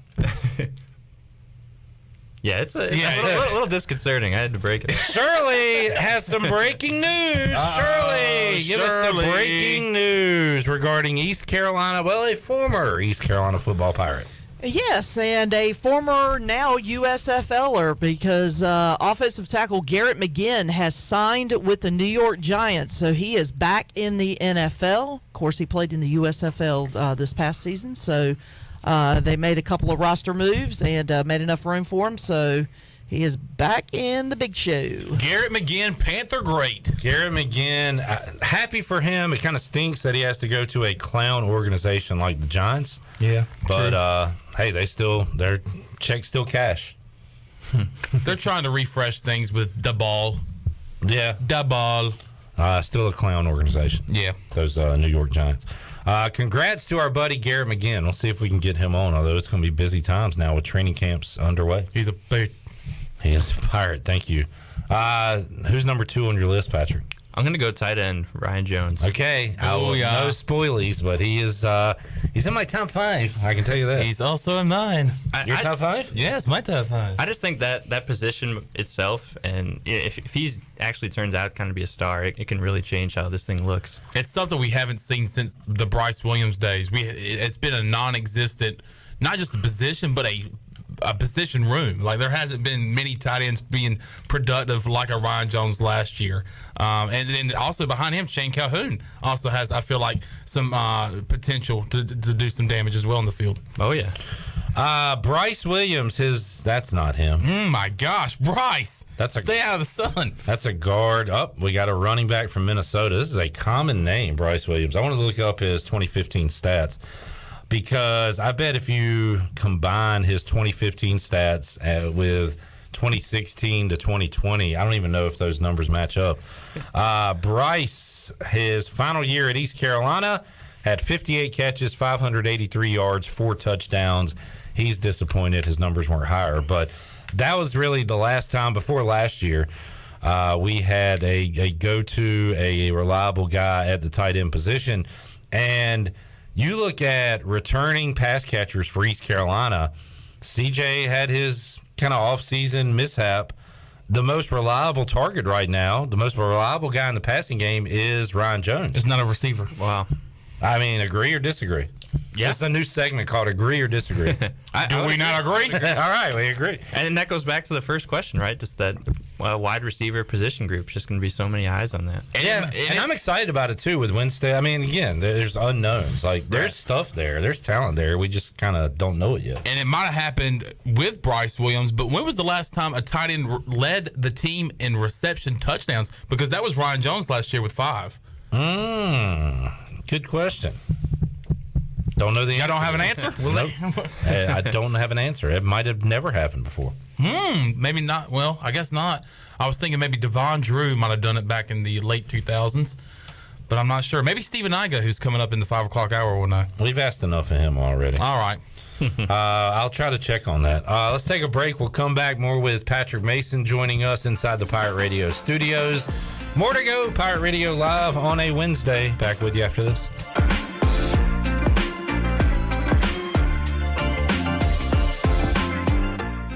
In studio with Jeff Stein from Brown and Wood. What's new, Jeff? For 2 years in a row, we've been voted #1 in Greenville, so we're super thankful. For 2022, we've decided to make it the year of the customer. We're taking more COVID health safety protocols with some personal test drives where, you don't have the salesperson riding along with the customer. It actually makes them a little bit more comfortable, and they can take a drive and kind of go where they want to go and drive it how they want to drive it. Brown and Wood, your #1 dealership in Greenville and the home of the lifetime powertrain warranty. Do you have any real estate questions about buying or selling residential or commercial properties? Are you curious about this current real estate market? Do you need a property manager for all your rental houses? This is proud ECU alum Scott Harris with RE/MAX Preferred Realty and SD Harris Properties, and I would love to help answer every question you have and show you a real estate experience that will be memorable and enjoyable. Every step of the way, I'm here to make your dreams a stress-free reality. Call me today at 347-1857. That's 347-1857. Go Pirates. Hey, Chandler, what are you up to tonight? Jenny, it's Tuesday, and I'm going to go sing with DJ Captain Morgan for karaoke at The Buck. Well, that sounds like fun. I have to work. Well, what are you up to this weekend? Well, believe it or not, I'm going to go listen to some live music Friday and Saturday night at The Buck. Live music all weekend long, really? Yep, all weekend, and they also have the biggest high-definition screen to watch all the sporting events on Sunday Fun Day. I'm going to have to go check that out. Yeah, just check out The Buck on Facebook or Instagram for all the information. The Buck. I can't think of anyone who doesn't love a clean car, but how often do you actually go to the car wash? Does it take too long, or maybe it's just not a very nice place? Tommy's Express changes everything. Our wash is bright, inviting, clean, and fast. I love the flat conveyor belt. So easy to pull onto, much smoother ride, and safer for my car. And when you join Tommy Club, you can wash as often as you like for one low monthly price. I save money and time. We're Tommy's Express. At the corner of Greenville Boulevard and Red Banks Road, Greenville. You've worked hard to make your business successful, and that's why it's really important to always have a bank that's in your corner when you need them. This is Chris Richards from First Bank, and our experienced team of local bankers includes Lee Watson, Ashley Capps, Bonner Latham, Josh Hooten, and Heath Nisbet. To get the business services that are right for your business, come and see one of our experienced team members at First Bank on Arlington Boulevard in Greenville. First Bank, together with our customers, we're creating a world where individuals and communities thrive. Member FDIC. The Rick House is Eastern North Carolina's premier American-style restaurant and bourbon bar with daily specials. And here's the lineup. Mondays feature $7 margaritas and half-price appetizers. Tuesday is stuffed seafood night. Wednesday is date night. Thursday is roasted smoked lamb chop night. Fridays is prime rib night. And Saturday is Italian night and is also Fred and Wilma night with our 36-ounce bone-in tomahawk steak just like the Flintstones. And on Sunday, it's our legendary brunch from 10 to 2. The Rick House, American Provisions and Spirits, 710 Red Banks Road beside the bowling alley in Greenville. I'm Michael Vaughn with East Coast Grading and Utilities. Many of you know my dad, David Vaughn, and his work in putting in subdivisions all over Pirate Nation. But East Coast Grading and Utilities is not just for those type of big jobs. We're here for the homeowners. Whether it's concrete, driveways, hauling rock, or sand, whatever you need, East Coast Grading and Utilities can get the job done. Call us at 252-531-7494 or check us out on Facebook at East Coast Grading and Utilities. It's bow time. If you look closely at a big, bold Bo's chicken sandwich, you'll see it's only made one way, the right way. Marinated, then hand-breaded with bold southern seasoning before being topped with not one, but 2 juicy pickles, creamy mayo, and a toasted bun. Woo-wee! But don't look too close, or you'll just end up eating it, and we wouldn't blame you. Because, well, it is a sandwich after all. A show-stopping southern specialty that can only be the Bo's chicken sandwich. It's bow time. Pirate Radio. The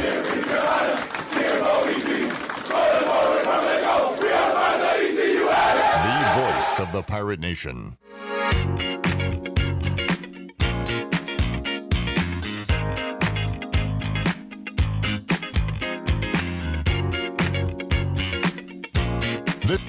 This hour of PRL is brought to you by Tommy's Express Car Wash. Come experience the difference at Tommy's. Now open at the corner of Greenville Boulevard and Red Banks Road. Doesn't your car deserve it? Visit Tommy's Express Car Wash today. Now back to the show. Welcome back. The Greenville Noon Club, Rotary Club, will be presenting their annual Splash for Trash Tar River Cleanup coming up this Saturday from 8 a.m. until 12 p.m.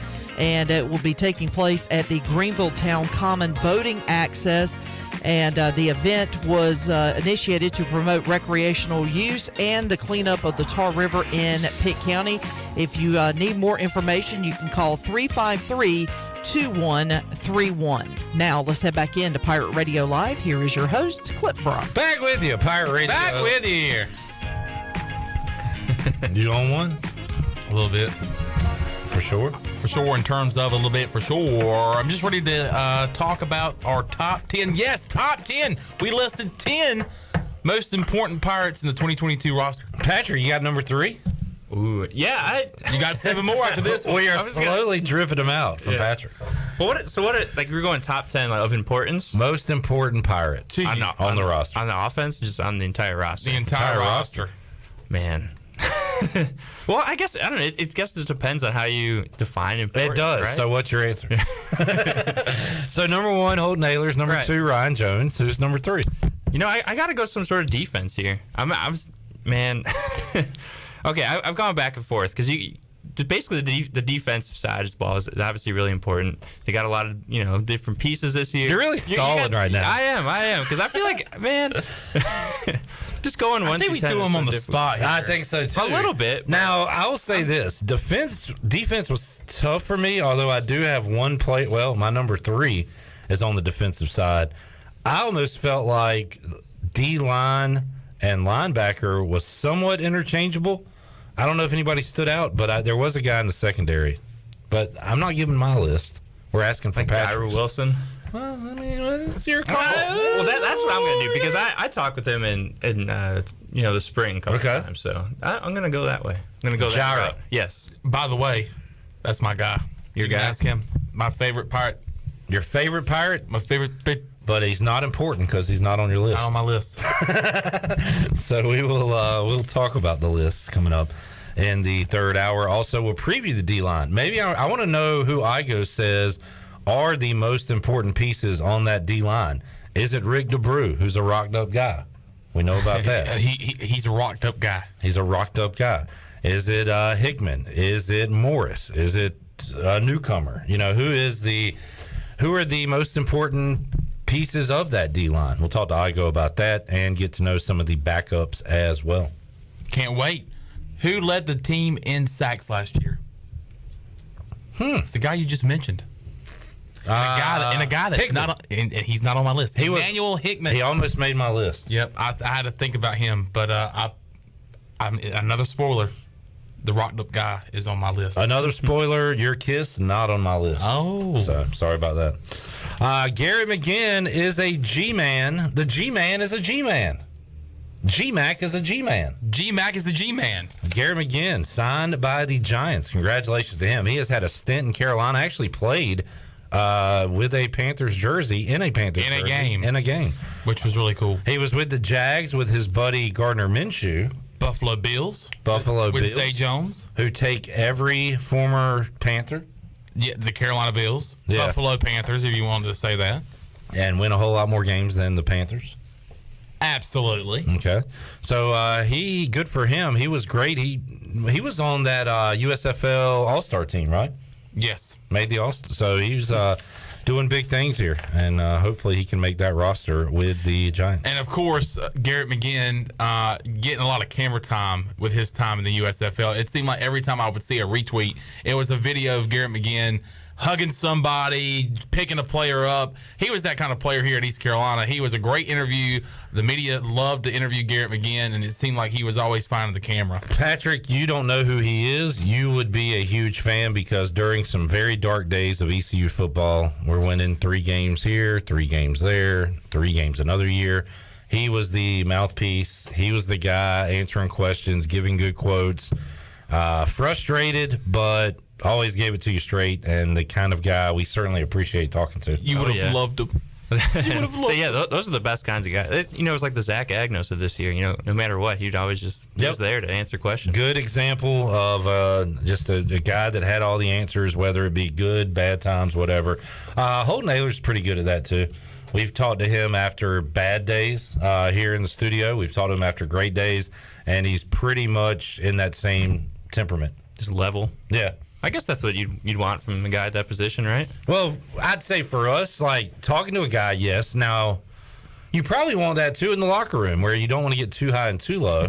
But I'm sure if Holton's got to get into his O-line or if one of those guys have to get into him, the voices will be raised. But one thing Holton did say, and this is not a shocker, but said that we kind of look at him as a leader. He's been around so long, but there's a lot of guys on this roster that have voices now that can talk to the younger guys if the coaches aren't around or can rally the troops if things aren't going great. He said there's a number of those guys on both sides of the ball. And a lot of those guys not even classified as seniors yet, whether that's due to COVID or redshirting or whatever. Yeah. But there's a lot of experience on this team where they talk, a lot of these younger guys will listen, which is important to have on a football program. For sure. I was thinking about the other day, like just being a senior doesn't necessarily automatically mean you're a leader. I think a lot of it is performance based too, and if you're willing to talk to guys, you can do that, which is good. And being great on the field doesn't necessarily make you a leader. Now you lead by example that way, but sometimes those guys aren't the best talkers or whatever. So right, it takes everybody. It takes a full team, Chandler. Absolutely. There's no I in team, and we know that here at Pirate Radio. We are a team. We are a team. Did you see our? There's no I in Pirate Radio. Oh wait, there is. There's 2. Did you see our Field of Dreams video? I did. Yes, I did. Coming out of the corn. Yeah. With the cardboard cutouts. What'd you think? I thought it was pretty good. I thought the cardboard cutout holding was pretty strong and stable. Oh, well, I'm glad that did take a lot of strength because I was gonna first say. of all, you had to get behind the cardboard box or the cardboard cutout and then have to shift. It was very awkward, but we made it work. And look, I don't think there's anyone more prouder than maybe Glenn Griffin, who shot the video, or us two. I mean, you talk about some actors, man. Yeah. Which Patrick says it was pretty good. I kind of wanted a little more, so maybe we should ask Patrick about it. Yeah, I was very disappointed in the pretty good. Well, I mean, how good can it really get? I thought it was good, but it was pretty good. What could we have done? Pretty. Yeah. All right. So. And Godwin's cutout was holding some Mountain Dew or something too. Yeah. So I thought that was good. He brought that out into the corn. It's hot out there. Yeah. It was a smoker. That is for sure. All right. Patrick Mason joining us. P. Mace, your White Sox playing like a bunch of fools out there. What else are you keeping an eye on in the world of sports? Yeah, that sounds about right. I don't know if I'm glad the All-Star break's over yet or not. This team is very frustrating still. I guess Greenville Little League, that's happening soon. You got the Little League softball. That's what I'm talking about. I think it's kind of neat just because the whole world's involved again this year. I went down Elm Street earlier today. They've already got the banner up over Elm Street. They've got a lot of the signage up at the baseball field or excuse me, now softball field, and then it's all dirt now, where usually it's grass infield for the Little League baseball. So it's almost that time for Little League World Series softball. You gonna be covering that? I might write a story surrounding it a little bit, but probably not like the day-to-day games. I wonder what the credentials, like who will be covering that. There's got to be like some national folks out there, right? Yeah, I would imagine so, and I think ESPN will be in town. Yeah. Because I heard they got to construct these towers for TV and all that. Shirley, you doing any games for the Softball World Series? I did last year. Unfortunately, I can't do it this year because that's the same weekend that I am going to be out of the country. So I am. Summer of Shirley never stops. Yes, the Summer of Shirley. It's my last trip of the year, but it just happens to fall on the exact same weekend as because last year it was a lot of fun. Of course, we didn't have the international teams last year. We just had the United States teams, and it was a blast. I had a lot of fun, and there's some great softball to watch. And I'm kind of bummed that I can't do it this year, but I've already put my name down for next year because we've got it for at least another, it was a 5-year deal, so this is year 2. Yeah. So, Patrick, how old of a gentleman are you again? Remind me. 32 right now. Why'd you say 30? Well, I was working up to 32.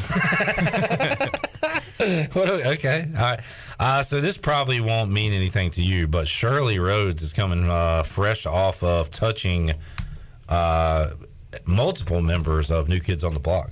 Okay, touching them, huh? So getting real close. She touched Donnie Wahlberg's ass, by the way. Yeah. I got a selfie with them too. Hey, I forgot about that part. Donnie Wahlberg, star of Sixth Sense. A lot of people say Bruce Willis and Haley Joel Osment. Yes, you are correct. A lot of people say they carried the movie. I say Donnie Wahlberg did right at the beginning of it. He was also in Band of Brothers, which is one of my favorites. That I love to watch that series whenever it's on, and also Danny Reagan from Blue Bloods, if you ever watch that show on CBS. Troy D is a big touch a celebrity guy. Patrick, you touched a celebrity recently? Like who's the last celebrity you touched? That's a good question. Yeah. I'm like rarely ever chasing those guys around. Yeah. Like, I don't know. Who would make you starstruck? Man, that's a good question. I'm full of those. Yeah, I know it today, man. You got me today. All right, who's number 4 on your list? 4 through 10 right now. All right. Well, Patrick, these are the questions people want to know. So I tell you what, I'm going to give you a week to think about them. Yeah, give me some homework. Okay, I will next week. Yeah, that's what we had to do. We kind of been going on the fly. You know what? He's a newspaper guy, right? Like I'm going to give you a little. We want an article written up by next week. Not a template. What am I looking for? What's the word? I'm giving you a like a syllabus or syllabus, like a guide, like a guide. You know what? I'm gonna figure that out by next week. The word I'm looking for. Yeah, we'll find the word of the day. And we're gonna have an amazing segment. We will next week. Patrick, prepared. Thanks for hanging out, man. Yep. See you, P-Mace. Bear down. Let's take a break. We'll come back. Go Sox. When we return, Stephen Igoe, Hoist the Colors, will join us. We will talk ECU defensive line. We will have our 10 most important Pirates. Also, Steven ranked his in tiers. He's got every player listed. He'll have his tier-based rankings when we return on Pirate Radio Live. More to go after these words.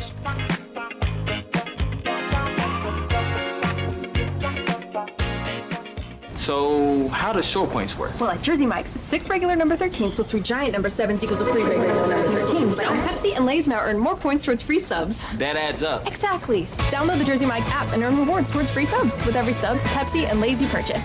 So how does short points work? Well, at Jersey Mike's, 6 regular number 13s plus 3 giant number 7s equals a free regular number 13. So Pepsi and Lay's now earn more points towards free subs. That adds up. Exactly. Download the Jersey Mike's app and earn rewards towards free subs with every sub, Pepsi, and Lay's you purchase.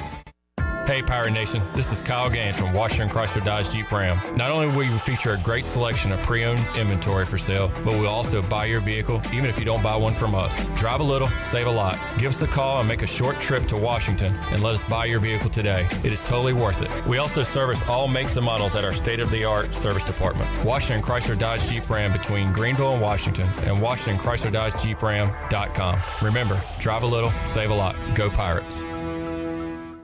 This is Dr. Chris Barsani from Orthopedic Season Sports Medicine Center. Our practice has been caring for the athletes at ECU and the residents of Eastern North Carolina for more than 35 years. Whether it's treatment for your sports injuries or it's time for that joint replacement, Orthopedic Seats provides the latest in operative and non-operative orthopedic care. We also offer on-site physical therapy and MRI services as well as walk-in urgent care on the weekends from 10 a.m. to 2 p.m. Call us at 757-BONE or visit us online at orthoeast.com. Go Pirates. The best burgers around. Everyone loves a thick, juicy, and fresh burger.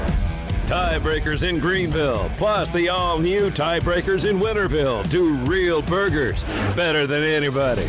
So don't just go to any burger-themed restaurant chain. It's time to break the chain and eat local.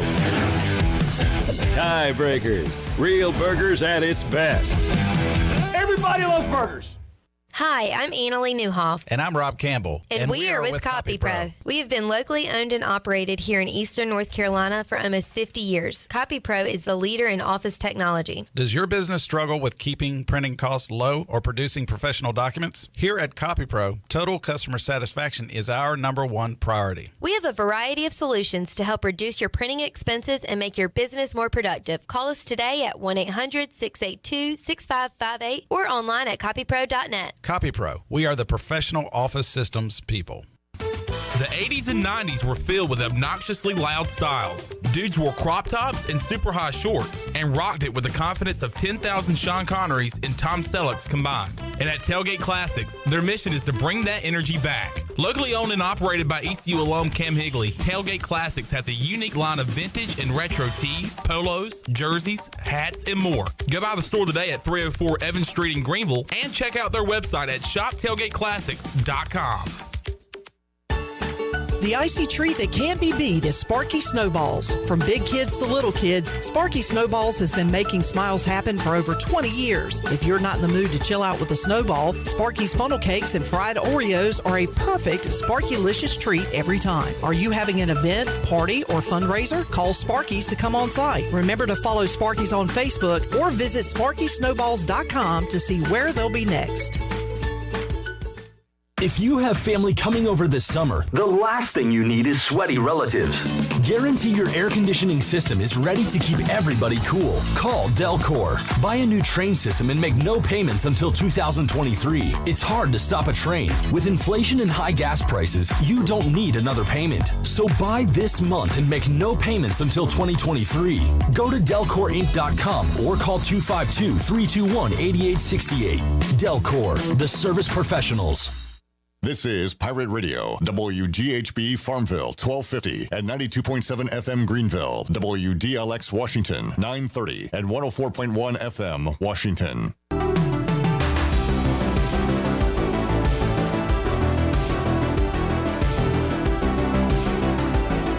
You're listening to Hour 3 of Pirate Radio Live. This hour of PRL is brought to you by Bud Light, reminding pirate fans to stay in the game and drink responsibly.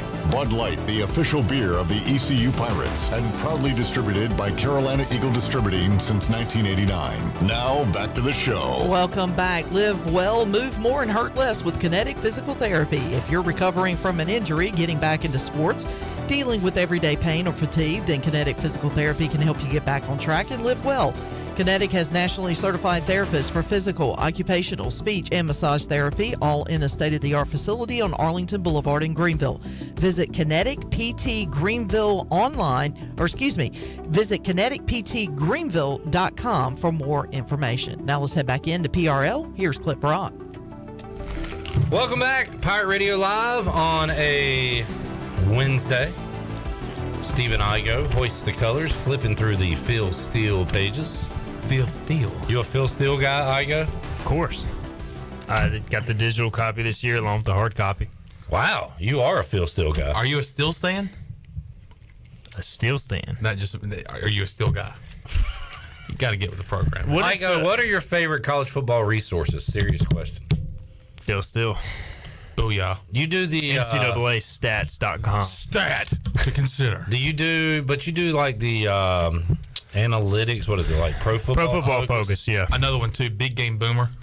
Yeah, definitely big. If I had to rank my most important, what's the word I'm looking for here? What did you guys just ask me? College football outlet.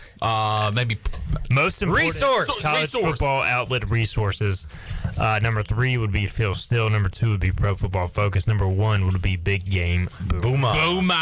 Speaking of which, Steve Shankwaller not on his list of tight end coaches or offensive line coaches. We will talk to Steve Shankwaller Friday. Ask him about that on Friday. I'm going to ask him about being left off that list. I can't wait to see his reaction to what in the heck is Big Game Boomer. What is Big Game Boomer? I'm going to break the news to him softly and get his thoughts on it. All right, let's officially welcome Stephen Igoe into the program with a double by the Texas Rangers and this song. I go.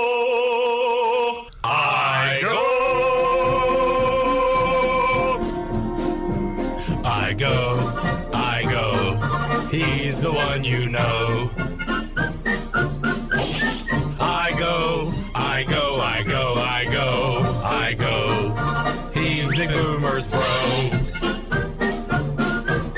I go. He's good at MLB The Show. I go. Where did Chandler go? I go.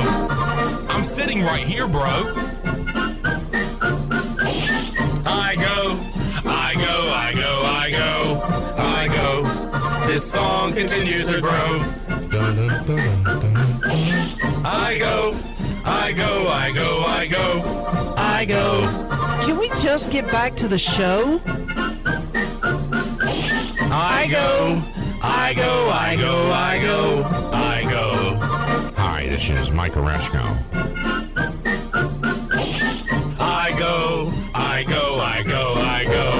I go. Dave Doran lost to Coach Mo. I go. Ho, ho, ho!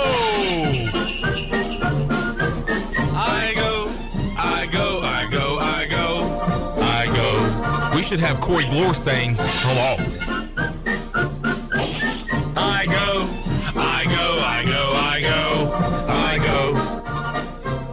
Hello.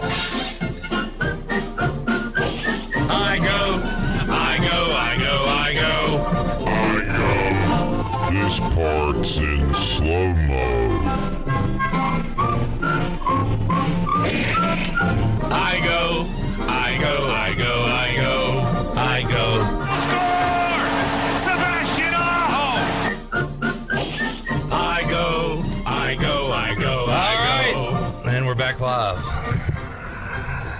Made me a sandwich. We are on 2.5+ minutes now. Ate that sandwich, and now it's fully digested. And it's becoming a game of chicken. How long will we really continue to do this? Until someone dies. One of us, right? Yes. One of us 3? Well, I say until the end of the football season. No, that was never part of the agreement. I mean, the agreement was until one of us dies. Okay, fine. No, in reality, as soon as it's NC State week, we're going to forget about it and it's going to disappear. And then December will roll around and we'll be like, oh yeah, we were supposed to update that song.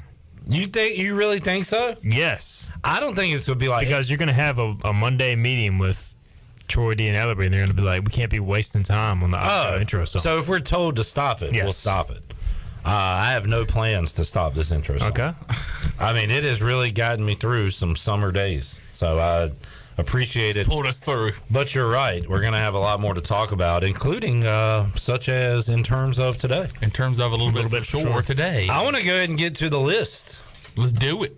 CJ, you got your list? Whip it out. Igoe's got his list. Look at what Chandler did. I'm proud of the Chandler man. He's got notes. He took it serious. Wow, that's actually pretty good. So I'm very very proud of Chandler here. Although I think he just copied it from Phil Steele. Now that I look at it. No. No? No, let me reiterate that. Hell no. Okay, all right. I did my own work, buddy. Okay, all right. Buddy. Productive off season. It's a good note. Interesting note. All right, let's go with number 10. Now we can do this one of two ways. We can go around the horn, or we can count down 3, 2, 1, and I'll say our player at the same time. What would you like to do? I'm taking. Look, this is democracy. That ball's foul. All right, let's go around the horn. CJ, who's your number 10? I wanted to fit him in somewhere, so I went Owen Daffer. There were quite a few times last year where the Pirates called on Owen to do something magical down the stretch. The Magic Man. The Magic Man won us the game against Navy with the 54-yard field goal. Then there were other times earlier in the season, for example, missed a field goal early on against South Carolina. Missed his first extra point of the year, right? Not to say he is specifically the reason the Pirates lost that game, but you have to say that played a factor. So, wow.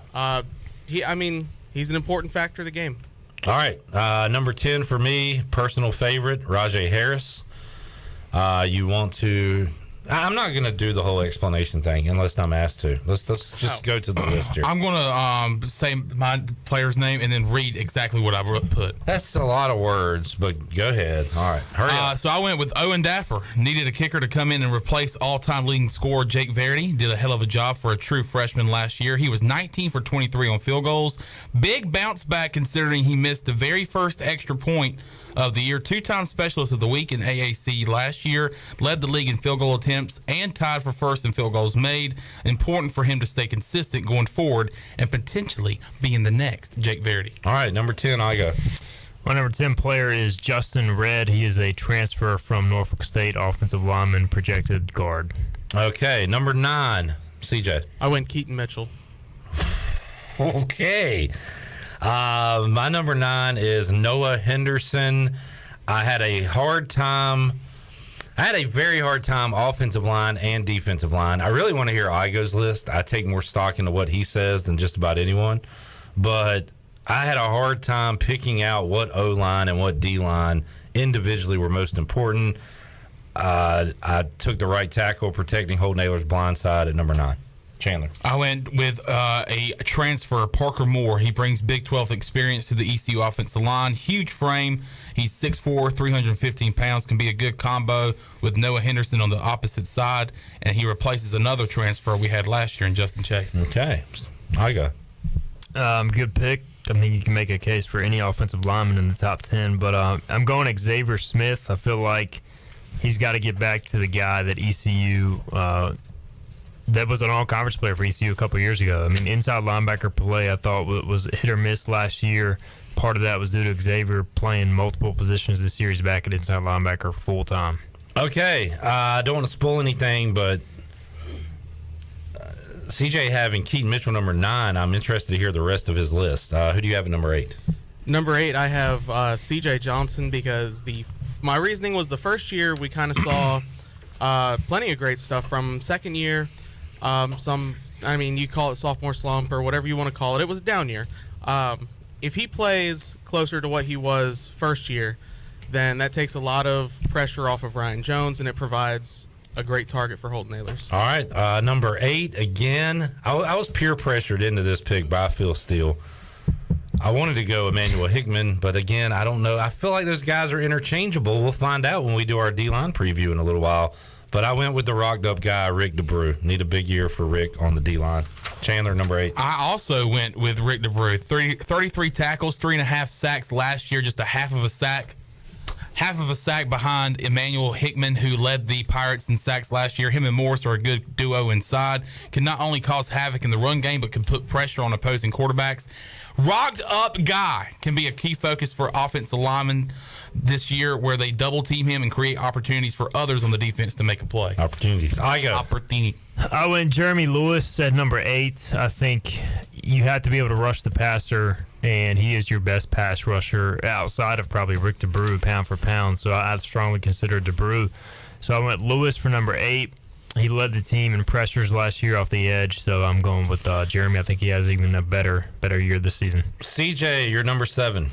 I went Noah Henderson at number 7, pretty much for protection of the blind side for Holton. Number 7, I went Owen Daffer. We've heard him talked about before. I like having a returning kicker, a guy that has made big kicks, as you guys said.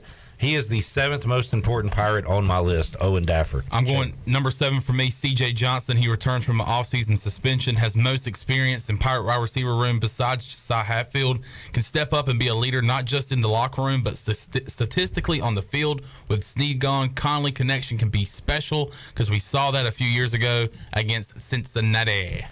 Igoe. Number 7, this might be a bit of a reach, but I think they got to have another corner step up besides Malik Fleming. I'm going up pre-Washington, grad transfer from Buffalo. He's played a lot of football. Basically, it's going to be him, Jamel Hickman, or Juwan Powell, I think, who ends up winning that job. And I think I've heard good things about Apri, so I'm going him. Basically, whoever starts at the other corner spot. So you've gone Washington, Lewis, X, Red. What's Red? O-line, D-line. Guard. Okay. Yeah. So you've gone 3 defensive players, 2 newcomers, Igoe, so far on your list. Number 6, CJ. I went Xavier Smith at linebacker. All right. Igoe has him on his list. Number 6, I thought this was more wishful thinking, but after hearing Igoe have him on his list, I'm more excited about my pick. Jeremy Lewis. I hope we're looking at the end of the year saying, man, he was an important part of this defense, getting after the quarterback, forcing fumbles, forcing ill-timed throws. Jeremy Lewis, number 6. Big year coming up for the Falcon. Chandler. I have Malik Fleming at number 6, has big shoes to fill with the absence of Jaquan McMillan. 34 tackles and 2 interceptions last year for Fleming. 9 pass breakups, which it was 7 behind Jaquan's 16. Brings veteran experience to the room. I feel like he can perform to where teams are not wanting to throw his way, a lot like last year with Jaquan. All right. I have Avery Jones, center, at number 6, second year starting center. I think he's the middle of your offensive line, a key piece, and he's got NFL potential if it all comes together. So I'm going Avery Jones, number 6. Number 5. I had Avery Jones, I guess, one spot above where Igoe had him for many of the same reasons, and I just wanted to make sure I had a Havelock guy in there. Number 5, I have Avery Jones, center. Back-to-back years for Holton Ahlers. Having a center. All right. Thank you. And, again, this is key, that center-quarterback exchange. Great to have a veteran there and an important piece for the Pirates O-line this year. I'm going with the number 5 spot on my list, Rajay Harris. I'm part of one of the best running back duos in the conference/country. Short down yardage back. He runs hard. I feel comfortable with him at running back. If Keaton goes down, I hope that doesn't happen. But you do have a great 1-2 punch there with Harris and Mitchell. Igoe. Who's making your top 5? Number 5, I got Ryan Jones, difference maker at tight end, matchup problem, big time talent, could be higher. CJ. Number 4, right? Number 4. Yep. Final 4. Number 4, I have Miles Berry. I think he's going to be a vocal leader of the defense, and I have one other person on the defense, and I think these 2 are going to be the most important vocal leaders, and they will kind of be the reason, the defense succeeds this year. All right, in that sentence. Igoe, you said Ryan Jones could be higher. Well, he is higher on my list. He's number 4. He is the most important piece to the passing game as we sit right now. Things could change. Winstead could step up, one of those other new receivers. C.J. Johnson could be all the way back. But right now, Ryan Jones is, and I think will be, the most important piece to this passing game this year. He is my number 4. Number 4 for me is the guy you just mentioned, Isaiah Winstead. My first question in my note says, can he be the offensive version of DJ Ford last year, bring productivity to the wide receiver core, and also grab hold of the locker room right away? Can he and Holton have a quick connection? Is there a problem there? No, I see where you're going. If he's going to be the 4th most important player on the team, he's going to have a bigger impact on the field than DJ Ford did. Yeah. Number 4 for me is Keaton Mitchell, and I think if it wasn't for Rajay Harris, I would have him probably at number 1 or 2. Okay. But just his ability to change a game in in one fell swoop. You could make an argument for him being number one just because he can change a game with a single carry, a single catch, unlike anybody on the whole roster. So number 4 might be too low, but that's where I have him. It is. Number 3. Number 9 is real low. Go away. Number 3, I have Ryan Jones. I won't speak on it. You guys already have. Number 3, I have Malik Fleming. Man, it is good to have him back with Jaquan McMillan. Was it Nolan Johnson, the left Igoe? Yes. Well, I mean, that corner position, who is going to step up? Well, we have a known commodity. We like to use that phrase around here. Malik Fleming has a lot of confidence in himself, and for pretty good reason. He's been a good football player. He is going to step up, be that number 1 cornerback, and a very important piece to this defense. Big year coming up for MF. Number 3 for me is a guy that we have talked about a lot, and I'm not going to say anything more about him, Ryan Jones. All right. Number 3, I have Isaiah Winstead. I think he's got number 1 receiver potential. It's just a matter of can he get in as a 1-year player and do it here. He's produced everywhere he's been. He's proven he can stay healthy and be a productive FBS receiver. So I think he's got all the tools, and I think ECU needs a number 1 receiver. And, C.J. Johnson is not on my list because, to me, he's got to prove he can be, first of all, make the team full-time, and therefore I have Isaiah Winstead as my top receiver on my list. All right, number 2, CJ. Number 2, I've got Malik Fleming for many of the reasons you guys have already said. He's stepping into a big role that needed to be filled, and if he can do it, he's going to be the best defensive player on the team. Number 2, I've got Holton Ahlers, quarterback, East Carolina. That means you have Keaton Mitchell number 1. Maybe, maybe not. Maybe Keaton Mitchell's not important at all. You just ragged on CJ. Maybe. So that would be hilarious if you just left them off. What if I forgot about him? Maybe I did. Holton Ahlers, number 2, obviously very important. Man, if we played in a world where Mason Garcia is your quarterback this year, how do you feel? How many wins, losses? What's the war on that, Igoe? I don't know. It's probably a question you can't answer, but you got to have a healthy big lefty at quarterback. So he's my number 2 most important player this year for ECU. Number 2 for me is the speedster, Keaton Mitchell. All right. Igoe? I have Noah Henderson as my number 2. To me, pass pro was an issue last year, and I think whether it's Noah Henderson, Bailey Malavik, Parker Moore, they have to be better at tackle. Now, Noah Henderson was really good at tackle last year considering everything he came back from, and so I think they need him to be, first off, on the field and available, but they just got to be good at tackle this year, and I think he's protecting Holton Ahlers' blind side. I think offensive tackle play is critical to this season. All right, and number 1 on the list, CJ. I want to say first, I feel very peer pressured about this Keaton Mitchell thing, so thanks, guys. It is your personal list, and I don't want to peer pressure anybody. I'm sorry if I did that. You're right. Well, we'll probably talk about it after, but I do feel pretty And that was swayed. a crappy apology by me. Don't say I'm sorry if I did that, because I did that. I remember doing it. So I'm not sorry if I did that. I'm sorry that I did that, and my full apologies to you. My number 1 is Holton Ahlers. Okay. Guys, what's the most important thing on a football team? Quarterback. Wrong. That is the second most important. First most important team chemistry is to have, I'm talking more of a, I mean, you asked the question, I'm answering it. Offensive line Did you mean play? to do that? No, keep going. You're tackling? Nah. Physicality? Not important at all. Toughness? No. You gotta have a game changer, a playmaker, an X factor, a guy that can take the ball from the 20 and take it all the way down the field for a touchdown. A game changer. And that guy on this roster, that Reggie Bush on this roster, that Michael Vick on this roster, that Lamar Jackson, that is Keaton Mitchell. Got to have one of those guys on the team to take you to the next level. It is hard. It is really hard to have 8-play, 10-play, 12-play drives that end in touchdowns. You need a guy that can do it on one play.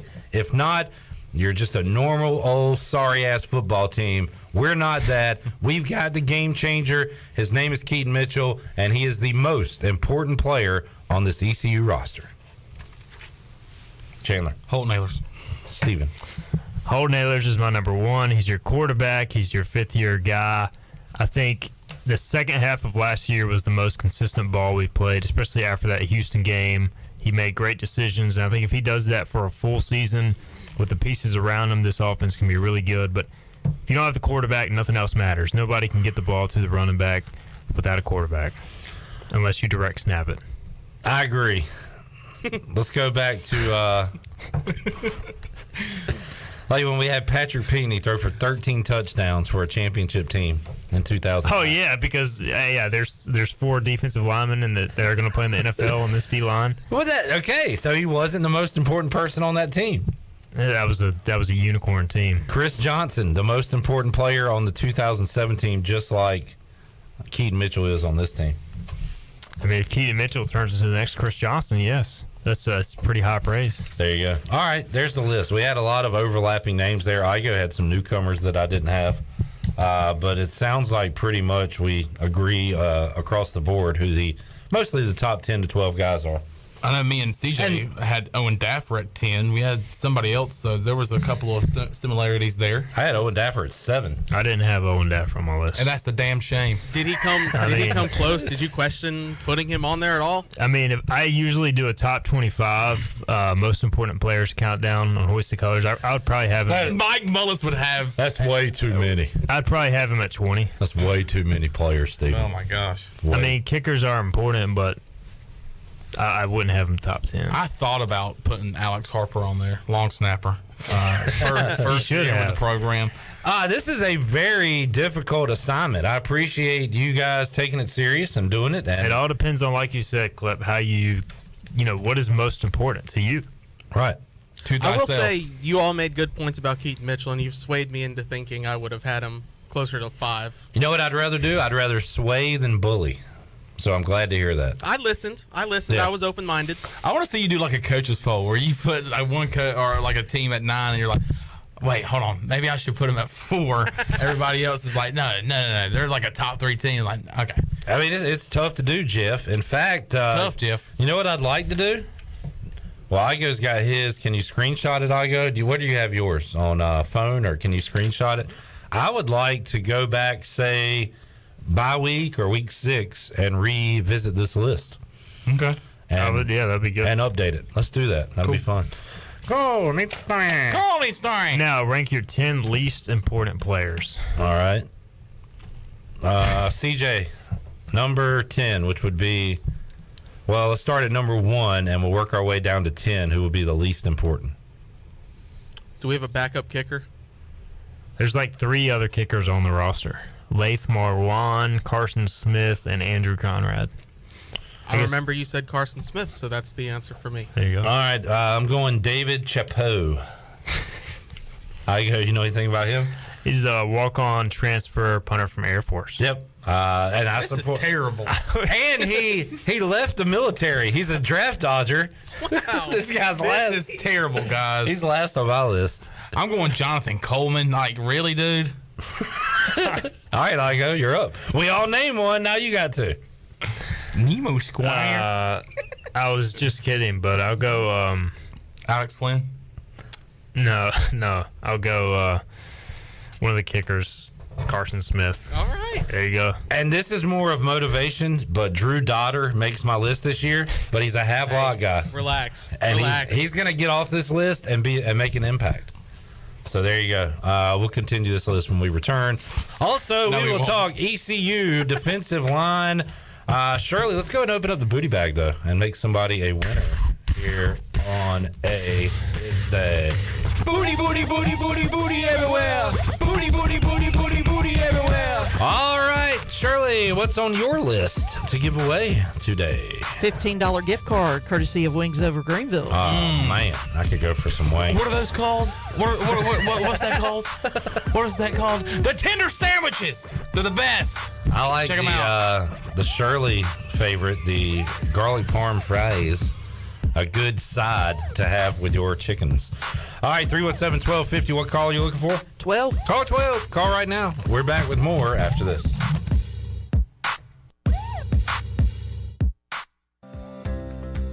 Do you want to get rid of wrinkles, tighten and lift your skin, smooth skin texture, erase veins and brown spots, and get rid of unwanted hair? Are you interested in Botox or filler? Contact the licensed professionals at Beauty Bar Medi-Spa on Red Banks Road in Greenville. Free consultations available. Visit us at beautybarmedispa.com. Follow us on Instagram and Facebook. Enjoy your visit. Love your transformation. Go Pirates! Winslow's Deli is now Fifth Street Hardware, restaurant and tap room. With a brand new look, Fifth Street Hardware also has a brand new menu, serving lunch and dinner every Tuesday through Sunday, and brunch starting at 10:30 on Sundays. What else is new? Well, how about poker every Tuesday night and Trivia Wednesday with DJ Captain Morgan? It's a new look and a new name, but the same great location on Fifth Street beside the State Theater. Follow them on Facebook and Instagram for specials and events. Fifth Street Hardware Restaurant and Tap Room. UBE and PirateWear.com is excited to offer Pirate Nation the largest selection of new ECU merchandise and tailgate supplies ever. UBE has the best prices in town, so that makes UBE your one-stop shop for all things ECU. UBE does daily restocks of Champion, Adidas, and Under Armour. Don't forget to bring your young Pirates in to plunder the Crow's Nest, which is the only kids store dedicated to ECU. Plenty of free parking uptown in Greenville. Visit them at PirateWear.com. Go Pirates! This pepperoni was carefully placed by hand by a pizza maker at Papa John's. Just like this one, and that one over there. Ooh, and even these in the crust. Get yourself the new epic pepperoni stuffed crust pizza, only at Papa John's. Hey, Pirate fans, the Papa John's Epic Stuffed Crust One-Topping Pizza is only $13.99 and is an MVP move for game day or any day. Place your order online at papajohns.com and sign up for Papa Rewards. Papa John's, the official pizza of the ECU Pirates. Before you hit the road this travel season, be sure to get your tires inspected by the tire guys at Greenville Auto World. The Greenville Auto World service team sells all the top brands and economy tires if you need a new set. Need an oil change, state inspection, or AC repair? Greenville Auto World can work on any type of vehicle, and the monthly oil change special is only $29.99. Make an appointment now by calling 364-8730. For award-winning service, trust Greenville Auto World. Hey Pirate fans, Derek Pizzeni from Carolina Wealth Management. Are you a fiduciary? That's a question every investor should ask their advisor. A fiduciary is an individual who acts in the best interest of a particular person or beneficiary. Is your advisor a fiduciary? You should know it's your money. At Carolina Wealth Management, we do things differently from other investment firms. To learn more about the benefits of working with a fiduciary advisor, visit mycarolinawealth.com. That's mycarolinawealth.com. The convenience of Pitt Greenville Airport is waiting just outside your front door. Service is back, so you're connected to destinations worldwide through flights from American Airlines. Plan your next trip. Book your flights today at flypgv.com or aa.com. Avoid the long check-in lines and congestion at the big airports and fly local at PGV. Fast, convenient, and close to home, PGV has more American Airlines flights. Book today at aa.com. PGV, where the Pirates fly. Great food, great atmosphere, and great service is Ottavola Market Cafe. Ottavola is simply a restaurant that focuses on that, being a great restaurant. There's something for everyone at Ottavola. The menu offers a variety of great choices like pastas, pizzas, sandwiches, soups, salads, and seasonal rotating selections. Lunch or dinner, Ottavola is always the right call. Call ahead and get Ottavola to go, or stop by the bar for a drink with friends. It's simple. Come and eat at Ottavola Market Cafe, Red Banks Road next to Food Lion, and OttavolaMarket.com. Ottavola, Pirates supporting Pirates. This is Big John Williams, strength and conditioning coach for East Carolina football, and you're listening to Pirate Radio, the voice of the Pirate Nation.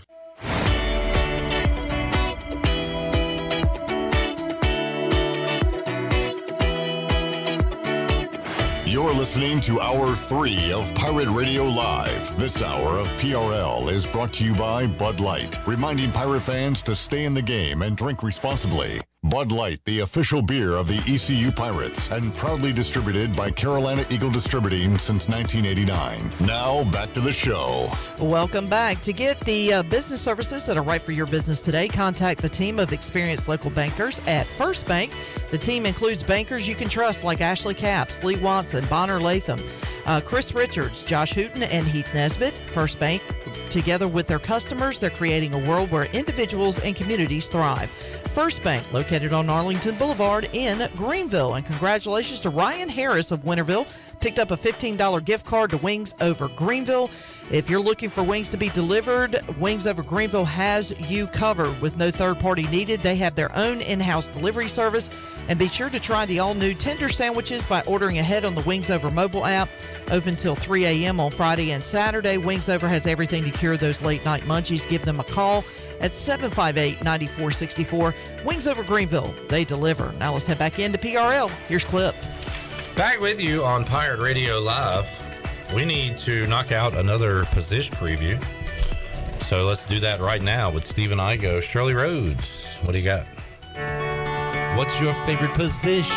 Defensive line. That's cool with me. It's not my favorite, but I'll do it for you. Defensive line, Igoe. This is a position group that has been molded for many years now. I don't know what type of molding you're doing over there, but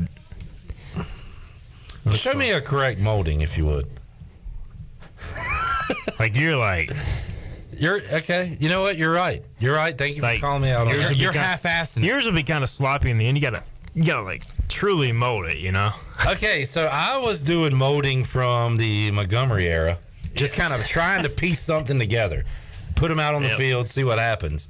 This staff has been more like the movie Ghost, which was before all of y'all's time. Ghost? That famous scene where, isn't that what it's called? With Alien? Demi Moore. Are ghosts and aliens the same thing? No, they're not the same things, but they both exist. Yeah, Ghost movie. Patrick Swayze, Demi Moore, Whoopi Goldberg. That famous scene where they are... Swayze's got his arms around Demi Moore. They're molding the clay. Right. That's what you're talking about. Yes. All right. We need to move on from that. Please. Now, my question is, and we just had our list, so I put Rick DeBrew on the list. You did as well. Igoe, did you have any defensive linemen on your list? I did not. And unless you count Jeremy Lewis, who I still say is more of a linebacker. Okay, I had him as well. And I think the point of that is we all agree we have good players there. Very good. But at this point, is anybody separating themselves from the others, or are they interchangeable? It sounds like we're saying we got a good group of interchangeable guys to put on the D-line, but Hickman, Morris, DeBrew, that's your top three. Yeah. I said a lot there. What am I trying to say? I think they're very interchangeable, 6, 7, 8 deep, but I think those guys have started for a reason. Manny Hickman, Rick DeBrew, Elijah Morris, they have the most experience because they've earned the right to start due to their consistency in terms of habits, in terms of learning the defense, the coach's trust, all that sort of stuff. So, yeah, I mean, they've separated themselves for sure. Kids, this is easy for me to say, fat guy behind a microphone, but man, sliding is an important technique that you need to practice, need to work on. I know it's tough when you're going into second, but that late slide there, Igoe, just about ripped that guy's leg apart. Yeah, it's in two, you know, when you talk, you know, transition from D-line to sliding, I'm trying to figure out how to make a transition there, because usually the only time you're sliding is if you're a quarterback and you're trying to evade a defensive lineman. But I'm talking about Major League Baseball right now. It is an important aspect as we see this guy almost break his ankle. Gross. And pop off the bag in an important, crucial situation. And right into the goonage. You see the elbow go there? Yeah. Let's get back on track. This is my fault. This is my fault. Blame me. I should be the one distracted by this game as a Mariners fan. Right. Let's get back to it. I feel like the first name Blake Harrell brought up when I said behind the top three, Xavier McIver was the next one. I mean, really, that whole next group, like... Does that include Ware? Yes, Sarad Ware, Xavier McIver, Deontay Johnson, Jason Schuford's probably a little behind them because he actually moved to offensive line and is now back on the defensive line for preseason as far as I understand it. But really, that entire group, like that's 6 guys, 7 guys maybe, and that's not even counting the newcomers. So I feel good about all 6 of those guys. And Chad Stevens, who we haven't even talked about yet, is right behind Manny Hickman. He's more of a defensive end rather than an outside linebacker now, so I would include him on the defensive line. And so, I mean, they are legit 5, 6, 7, 8 deep. How about a guy that gave the Pirates fits last year, Chandre Mims? I mean, that's the thing, too, is the dude was an FCS All-American. He was an all-conference defensive lineman. He's coming in as a grad transfer. He's played like 1,500 snaps at the FCS level at a high level, and he's probably going to be like your second-string defensive tackle, maybe even third-string, and that's the type of depth you have on the D-line right now. And so I just feel really good about this group. I mean, it's in as great a position as it's been in a long time. I don't think they had the top-end talent like C.J. Wilson, Linville Joseph, Scotty Robinson, Jay Ross. Like, I don't know if I look at this group and say there's multiple NFL defensive linemen here. I do see some traits in some guys, but they got to be more explosive in terms of difference-making plays. Right. But, like, you can roll them out in numbers right now and get above-average play 2-3 deep. Speaking on Mims real quick, his brother on the team, what's his first name? CJ. Are you asking about the incoming transfer or the younger brother? The younger. So CJ Mims, both players are actually incoming. Because Perry Owens brought him up yesterday talking in Washington. Wes Craven, he'll be a true freshman, and he'll probably redshirt just with all the depth ahead of him. So we'll see Chandre, maybe not CJ. Yeah, I think for sure you'll see Chandre. I mean, he came in as a grad transfer with 1 year left, so he's going to play. And CJ, I think, is going to redshirt. The true freshman that could play is J.D. Lampley, who had a phenomenal spring. It's just that position is so deep, and so many of those guys are in the same class. Like, I think they want to separate them out a little bit because you don't want all those guys to graduate in the same year. So, Igoe, if you had to rank one defensive lineman who was the most important, who would it be? Because you didn't have one on your top 10, but you think they're all important. Who's your can't miss guy? I think the guy with the highest ceiling is Rick DeBrew. You just see some like extremely explosive athletic traits with him, and I think he can become a dominant interior player. Like Elijah Morris is really steady, but I don't see maybe the same explosiveness. Now, he has gotten a lot more explosive compared to where he was his first game as a true freshman walk-on. I'm not saying he can't be a really... Oh, that's gone. Julio Rodriguez. This guy is incredible. But I think Rick DeBrew is just... he's got a chance to be an all-conference guy, maybe a pro one day. And, J.D. Lampley, I think, eventually can get there, but as a true freshman, I don't think you can count on that. Yeah, I just really like that position. I think Deontay Johnson is kind of a sleeper for me. He was a dominant high school wrestler at 290 pounds. And so, like, those guys who have elite feet and good hands, that's what you want. Interesting. That's an interesting tidbit there. Igoe, let's keep the rankings going. Rank your position groups, D-line, linebacker, secondary. Where does this ECU D-line rank amongst the defensive side of the ball? Where does this ECU defensive line rank? So, like, if I had to... Out of the three. Linebacker, so we're going secondary all as one? Just because there's so many different positions. But I would go D-line, like, if I had to say what group am I most confident in. Not the highest upside, I would say defensive line. Okay. They're a strength of this team, you think? Absolutely. Okay. You can... To me, like... I'm looking at the fronts, and I'm saying that's the strength of the team, which is weird for me to say because we've talked every year about how if ECU can hold up in the trenches. Like, I don't think that's a problem this year. Even if you lose, knock on wood, 2 to 3 guys to injury, like I think you're going to be fine up front. All right. There you go. Any recruiting news regarding defensive linemen? So the biggest thing with the D-line recruiting-wise is they're trying to add more length and speed off the edge. And, we're kind of talking about that because we're talking about defensive ends, but, in reality, it's more the outside linebacker group, like Jeremy Lewis. They're trying to add more of those guys. I think we can bring that into this conversation because Lewis is going to be rushing more. He's playing on the line. Yeah. And he is a key. He was on a lot of our list as far as most important players.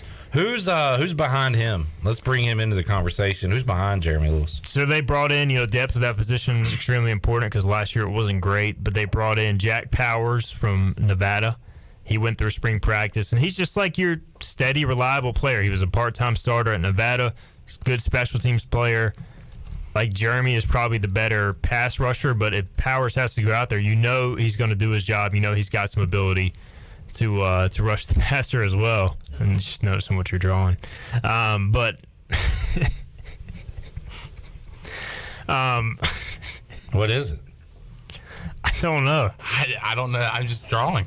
But I just think those two guys you feel good about. They need a third person in that room to step up, and behind Stevens and Emmanuel Hickman, like Josiah Robinson's a transfer from Michigan State, who's been in the program a couple years now. Elijah Robinson has been in the program a couple years now.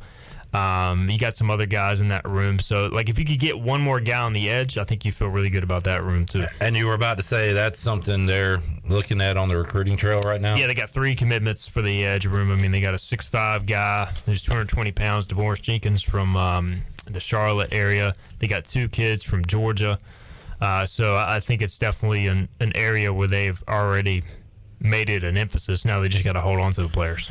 It's not unique to football, but I feel like there's been a bigger emphasis on it, even in the last 15 years or whatever. With you want to get the next Myles Garrett or Von Miller or that guy. It used to be we got to have the best middle linebacker. Right. Now it's that edge rusher. And if you got a good one, you can wreak havoc on offenses. I mean, you look at the NFL now, it's like everything, and we talked about this before, but it's all about pass rushing off the edge and having kind of a shutdown corner.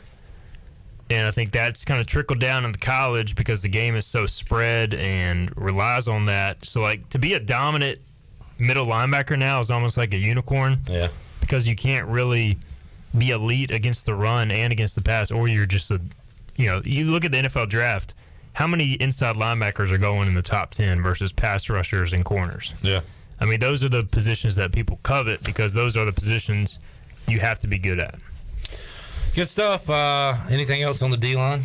We good there? No, I mean, I just think I think Roy Tesh has done an incredible job of kind of developing that room these last few years. I mean, he coaches them hard at practice. So I think he deserves a shout-out. And also Tim Dowse, he coaches the edge kids, the Jeremy Lewises, the Emmanuel Hickmans. And then I've always kind of wondered, how it all comes together. They're clearly responsible for different things, but kind of what those meetings are like when they're trying to put together a defensive game plan. But I think both those position coaches, have ECU in a really good spot right now. Stephen Igoe, hoist the colors. You hang out? Yeah, I'm hanging out. All right, he's hanging out. Watching the Mariners do it again. Julio Rodriguez, love him. 3-run bomb at the bottom of the 7th. Bomb. To give Seattle a 4-2 lead. All right, we'll watch the Mariners. We'll talk more football with Igoe. We will take a timeout. Don't forget, coming up 6 o'clock, Troy D one-on-one with John Gilbert. Pirate Radio podcast. You can hear it for the first time coming up at 6 o'clock today. We got Mike Houston and Steve Shankweiler coming up Friday on PRL. A lot of ECU football talk. 'Tis the season. We're back with more after this.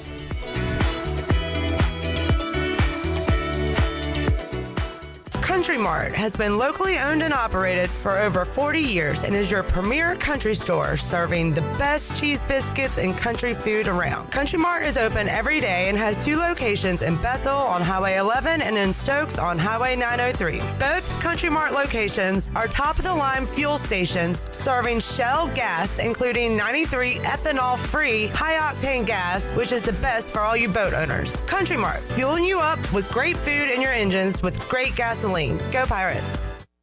That perfect tractor package you've been eyeing at Quality Equipment just got a little more perfect. Haul your next 1, 3, or 5 Series John Deere tractor off the lot on your brand new trailer. Visit our site at QualityEquip.com to add it to your package. Start with Quality Equipment to get any task done right. We've got the full line of John Deere equipment priced right with low monthly payments and special financing. Plus, we service everything we sell. Visit QualityEquip.com to see our latest offers. Christie's Europub is the perfect place to relax, grab a bite, and enjoy a drink. Located in the heart of Greenville and just a few blocks from ECU's campus, Christie's offers lunch, dinner, and late night with live music every Sunday. Come and have brunch Monday through Friday from 11 to 3 or Saturday and Sunday from 11 to 4. Scratch cooking takes time, so relax and enjoy a pint at Christie's Europub today. For the latest information, check them out on Facebook, Twitter, and Instagram, or visit them online at christieseuropub.com. It's Bostic Sugg Furniture's Midsummer Stream event. Beautiful furniture at unbelievable low prices. Store-wide savings on beautiful looks for your home. Bonus savings of 25% off accessories, plus 6 months special financing. We have hundreds of top name brands in stock and ready for immediate delivery. Enjoy sweet dreams on a new mattress with 48 months special financing with no minimum purchase during the Midsummer Stream event. On now at Bostic Sugg Furniture. University PC Care has been the Pirate Nation's go-to IT expert since 2006. They thank you for your continued support and trust during these trying times. Many services can be done remotely and free pickup and deliveries available. As a Dell business partner and Apple authorized service provider, you can count on University PC Care for all your personal and business tech support needs. To make a remote appointment or to bring in your device for service at their Greenville or New Bern locations, call 558-1280 or go online at universitypccare.com. This is Stephen Igoe. You've heard from me plenty on Pirate Radio Live and perhaps have read some of my work on hoistthecolors.net. Now, get an extension of our in-depth coverage on the Hoist the Colors podcast. From game previews to immediate post-game analysis to emergency podcasts for breaking news, we've got you covered. A cast of guest co-hosts from fans, former coaches, and other writers join me for 2 podcasts weekly to break down all things ECU athletics. Subscribe to Hoist the Colors now on Apple Podcasts, Spotify, or Google Podcasts. So, how does short points work? Well, at Jersey Mike's, 6 regular number 13s plus 3 giant number 7s equals a free regular number 13. So, Pepsi and Lay's now earn more points towards free subs. That adds up. Exactly. Download the Jersey Mike's app and earn rewards towards free subs with every sub, Pepsi, and Lay's you purchase. So, how does short points work? Well, at Jersey Mike's, 6 regular number 13s plus 3 giant number 7s equals a free regular number 13. So, Pepsi and Lay's now earn more points towards free subs. That adds up. Exactly. Download the Jersey Mike's app and earn rewards towards free subs with every sub, Pepsi, and Lay's you purchase. Pirate fans, the 2022 football season is going to be one for the record books. East Carolina is coming off a 7-win bowl season, and 2022 is shaping up to be even better. The Pirates need you to pack Dowdy-Ficklin Stadium this fall with a great home slate that includes in-state rival North Carolina State. The American Conference schedule features home games against UCF, Memphis, Houston, and Navy. Season tickets are on sale for as low as $125. Get your tickets today by visiting ECUPirates.com. Hi, this is Morgan Ehlers, and you're listening to Pirate Radio, the voice of the Pirate Nation.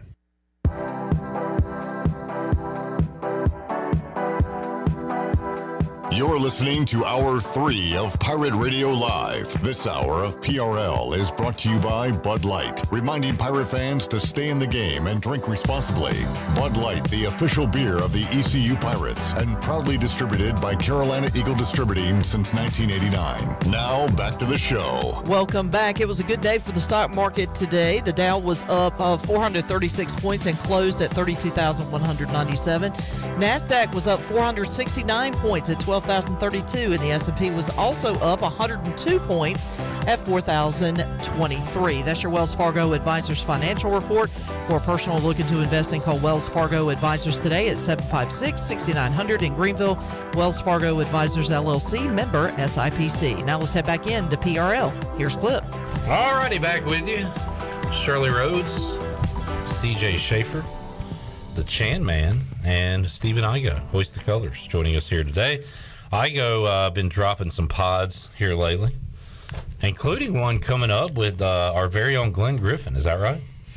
That is the plan. Yeah, we're working out a time to get him on the show, and we're scheduled for Sunday right now. And, you know, I could do this with you too, Clip, but just kind of want to, like, talk about the behind the scenes of covering practice and doing the interview process more so than, like, another season preview. But what it's like, kind of the grind of going to practices, going to press conferences, asking the right questions, but who are the best interviews. We talked about that a lot over the years too, but just kind of get Glenn's take on that stuff, and kind of some different things as well during our time covering East Carolina athletics. Big Dog's been busy. We've been dropping a lot of videos. We dropped our Field of Dreams yesterday, the Shirley Rhodes shouting in the back of a truck earlier this morning, and we got one featuring our very own Chandler Honeycutt, which is coming out very soon.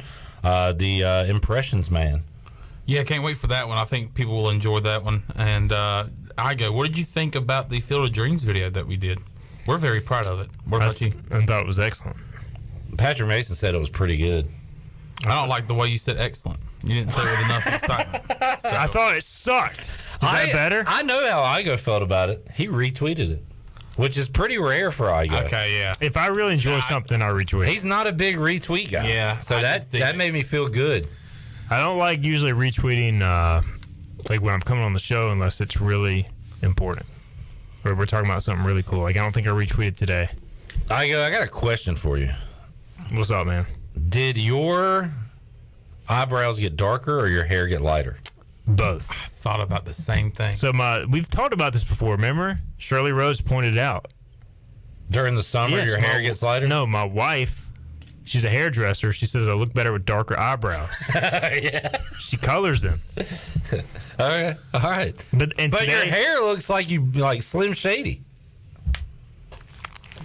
Nice air, by the way. But I think as I get into summer, as you spend more time outside, if you're blonde, yeah, my hair does the same thing. Yeah. All right, just curious. Yeah. Do your eyebrows get lighter in the summer? I don't know. My hair used to be a lot lighter than it is now. You're kind of lacking in the eyebrow game. I'm not a very hairy guy, other than my head. I think you're very hairy. I'm not. I haven't seen your body though. I mean, I'm looking at nothing. Do you mind if we chest. see it? I don't even have any taco meat on my chest. A little taco meat on my chest. I got nothing going on I got there. a little taco meat on my chest. Not a lot going on in the pit department. Pit? So you got on naked pit road? pits? They're not naked, but it's like just straggling a little bit for sure. Do wrestlers shave their armpits? Yeah. You know who shaves everything on their body? Swimmers. And it kills me. We've talked about that before. All right, really playing out the string here. What are you drawing? Yeah, what are you drawing, Alan Not Thomas? a damn thing. You're just doodling? Yeah. Doodling? I just like to doodle. Steven, let's see. Mariners doing good. Any Broncos news as they report? Okay, Russell really. Wilson, what is he, in high school? Wore his jersey to the first day of camp? Dude. Russell Wilson is the man. Hey, you know what? Yeah, I'm not going to lie. If I was not a Broncos fan, I would think Russell Wilson's like the corniest dude alive. There is one thing I do want to say. Broncos country, let's freaking ride. Let's ride, baby. So you have man. You're going to have to turn into like a big Russell fan now. I don't think I can. I mean, to me. Are you not a Russell fan? No, I'm not saying I'm not a Russell fan. He's my quarterback, so I'm going to be a fan. But, like, I can't buy into his persona quite yet. Like, I think I have to see him play and, like, win games. He just kind of comes off kind of fake to me. It's almost too good to be true type of thing. And I think he is a really good dude. I think so. I think he tries, like, almost too hard. And I wonder how he is in the locker room. Like, can he rally the troops? That is a concern I have about my quarterback. Apparently, everybody hates him. Well, I mean, we know that Carson Wentz is not. Like, he doesn't even do anything. Russell Wilson is almost too much. I don't even hear about Carson Wentz doing anything. Maybe that's why they don't like him. He doesn't even talk to anybody. Russell Wilson's the opposite, where he hey, who's the new guy in the room? Hey, what's up? I don't know. He does seem a little corny, but tell you what, he's a player. And by the way, Igoe, my team, we did this a couple Fridays ago. My team to make the playoffs, that missed the playoffs last year, out of the whole entire NFL, the Denver Broncos. I heard that segment and I almost texted you, but. And do you like my reasoning? They're going to do something they haven't done in like 7 years. Yeah. Beat the Chiefs. I think they are going to beat the Chiefs, and I think they're going to beat the Chiefs. I don't love the opening game at Seattle, but I feel like they're going to get off to a really good start and build on that momentum. They got a pretty easy schedule early, which is crucial for a new quarterback coming in. You got to have that time to get things right. But Shirley, do we have take your pick sound effect as Igoe's wrapping up his sentence? While she looks for it, take your pick. Are you going to poo-poo my pick for the team that is going to make the playoffs this year that didn't last year, like Garrett Short did? It better not be the Chargers. It's the Carolina Panthers. Oh, well, the Carolina Panthers. Come on, man. CJ picked the Chargers. The Chargers, I mean, they probably will just because they're expanding the playoffs, but the Chargers are the most overrated team every year until they actually do something. All right, we don't have to take your pick, but Igoe already did it. Who are you drafting? Who should we draft first off the board this year in our fantasy drafts? Cortland Sutton or Jerry Jeudy? Cortland Sutton. Okay. Jerry Jeudy has the higher ceiling, but something about him worries me. I just feel like there are times when he seems disengaged, and I don't want to say he could be a bust because I think we'll find out for sure this year, but something like he just seems kind of timid when I've watched him in the past. Like going over the middle, he doesn't seem extremely comfortable in tight coverage, whereas Courtland Sutton's just a grown man. And I think he's going to be a great deep ball target for Russell Wilson. I think KJ Hamler is the sleeper. He's almost like Tyler Lockett. The problem is he's coming off a torn ACL, but he's like that slot receiver that's 4.3 speed. But if he can get healthy, I think he could be a fantasy boom type of guy. But I don't know. Judy's kind of weird. He's a weird one for me to read because, like, when I envision Russell Wilson, I see him throwing deep a lot. Yeah. And I almost see Jeudy as more like over the middle, like short stuff, making plays after the catch. I want him as my breakout guy. Like I had CD Lamb. Jeudy. I want Jeudy to be that guy this year. Easily be. But for what you're saying, I'm scared to make him that guy. Just something about him worries me. Now, he could maybe look like a fool because, I feel like he has that type of talent. They just have to figure out how to mesh Russell Wilson's style with this receiving core. But it's definitely intriguing. So, new quarterback, new coach and everything. If I go like Kupp, Kelsey, if I start drafting and realize, I need a running back, would you be comfortable with Javonte Williams being a number one on your fantasy team? Like a true number one? You just answer my question. Yeah. Too much Melvin Gordon. With Melvin Gordon there, he's going to take a lot. Yeah. Love the fantasy football talk. Love the ECU football talk. Igoe, thanks for hanging out. Enjoyed it. Thanks for having me. HoistTheColors.net, VIP chat, podcast. It's all there. John Gilbert. I know you guys had a podcast with Jonathan Gilbert as well. We did too. And download them Jonathan both. Gilbert. Stack them up. Listen to them back to back. The best thing about multiple interviews is multiple different questions. I say you listen to them back to back and compare the interviews. Put one on the phone, one on the computer. Listen to them at the same time, and then rank them. Rank them. Rank your top 10 interviews. Shirley, CJ, Chandler. We'll see you Thursday, 3 o'clock. Pirate Radio Live for Igoe and the crew. I'm Clip Brock. So long, everybody. Thanks for listening to Pirate Radio Live, an exclusive presentation of the voice of the Pirate Nation. This is Pirate Radio, WGHB Farmville, 1250 and 92.7 FM Greenville, WDLX Washington, 930 and 104.1 FM Washington. The following is an exclusive presentation of Pirate Radio, the voice of the Pirate Nation. Welcome to the Pirate Radio Podcast, featuring special guests discussing a wide range of topics and personal stories. Now live from the Pirate Radio studio, here's Shirley Rhodes. Hello, and welcome to another episode of the Pirate Radio Podcast, featuring ECU Athletics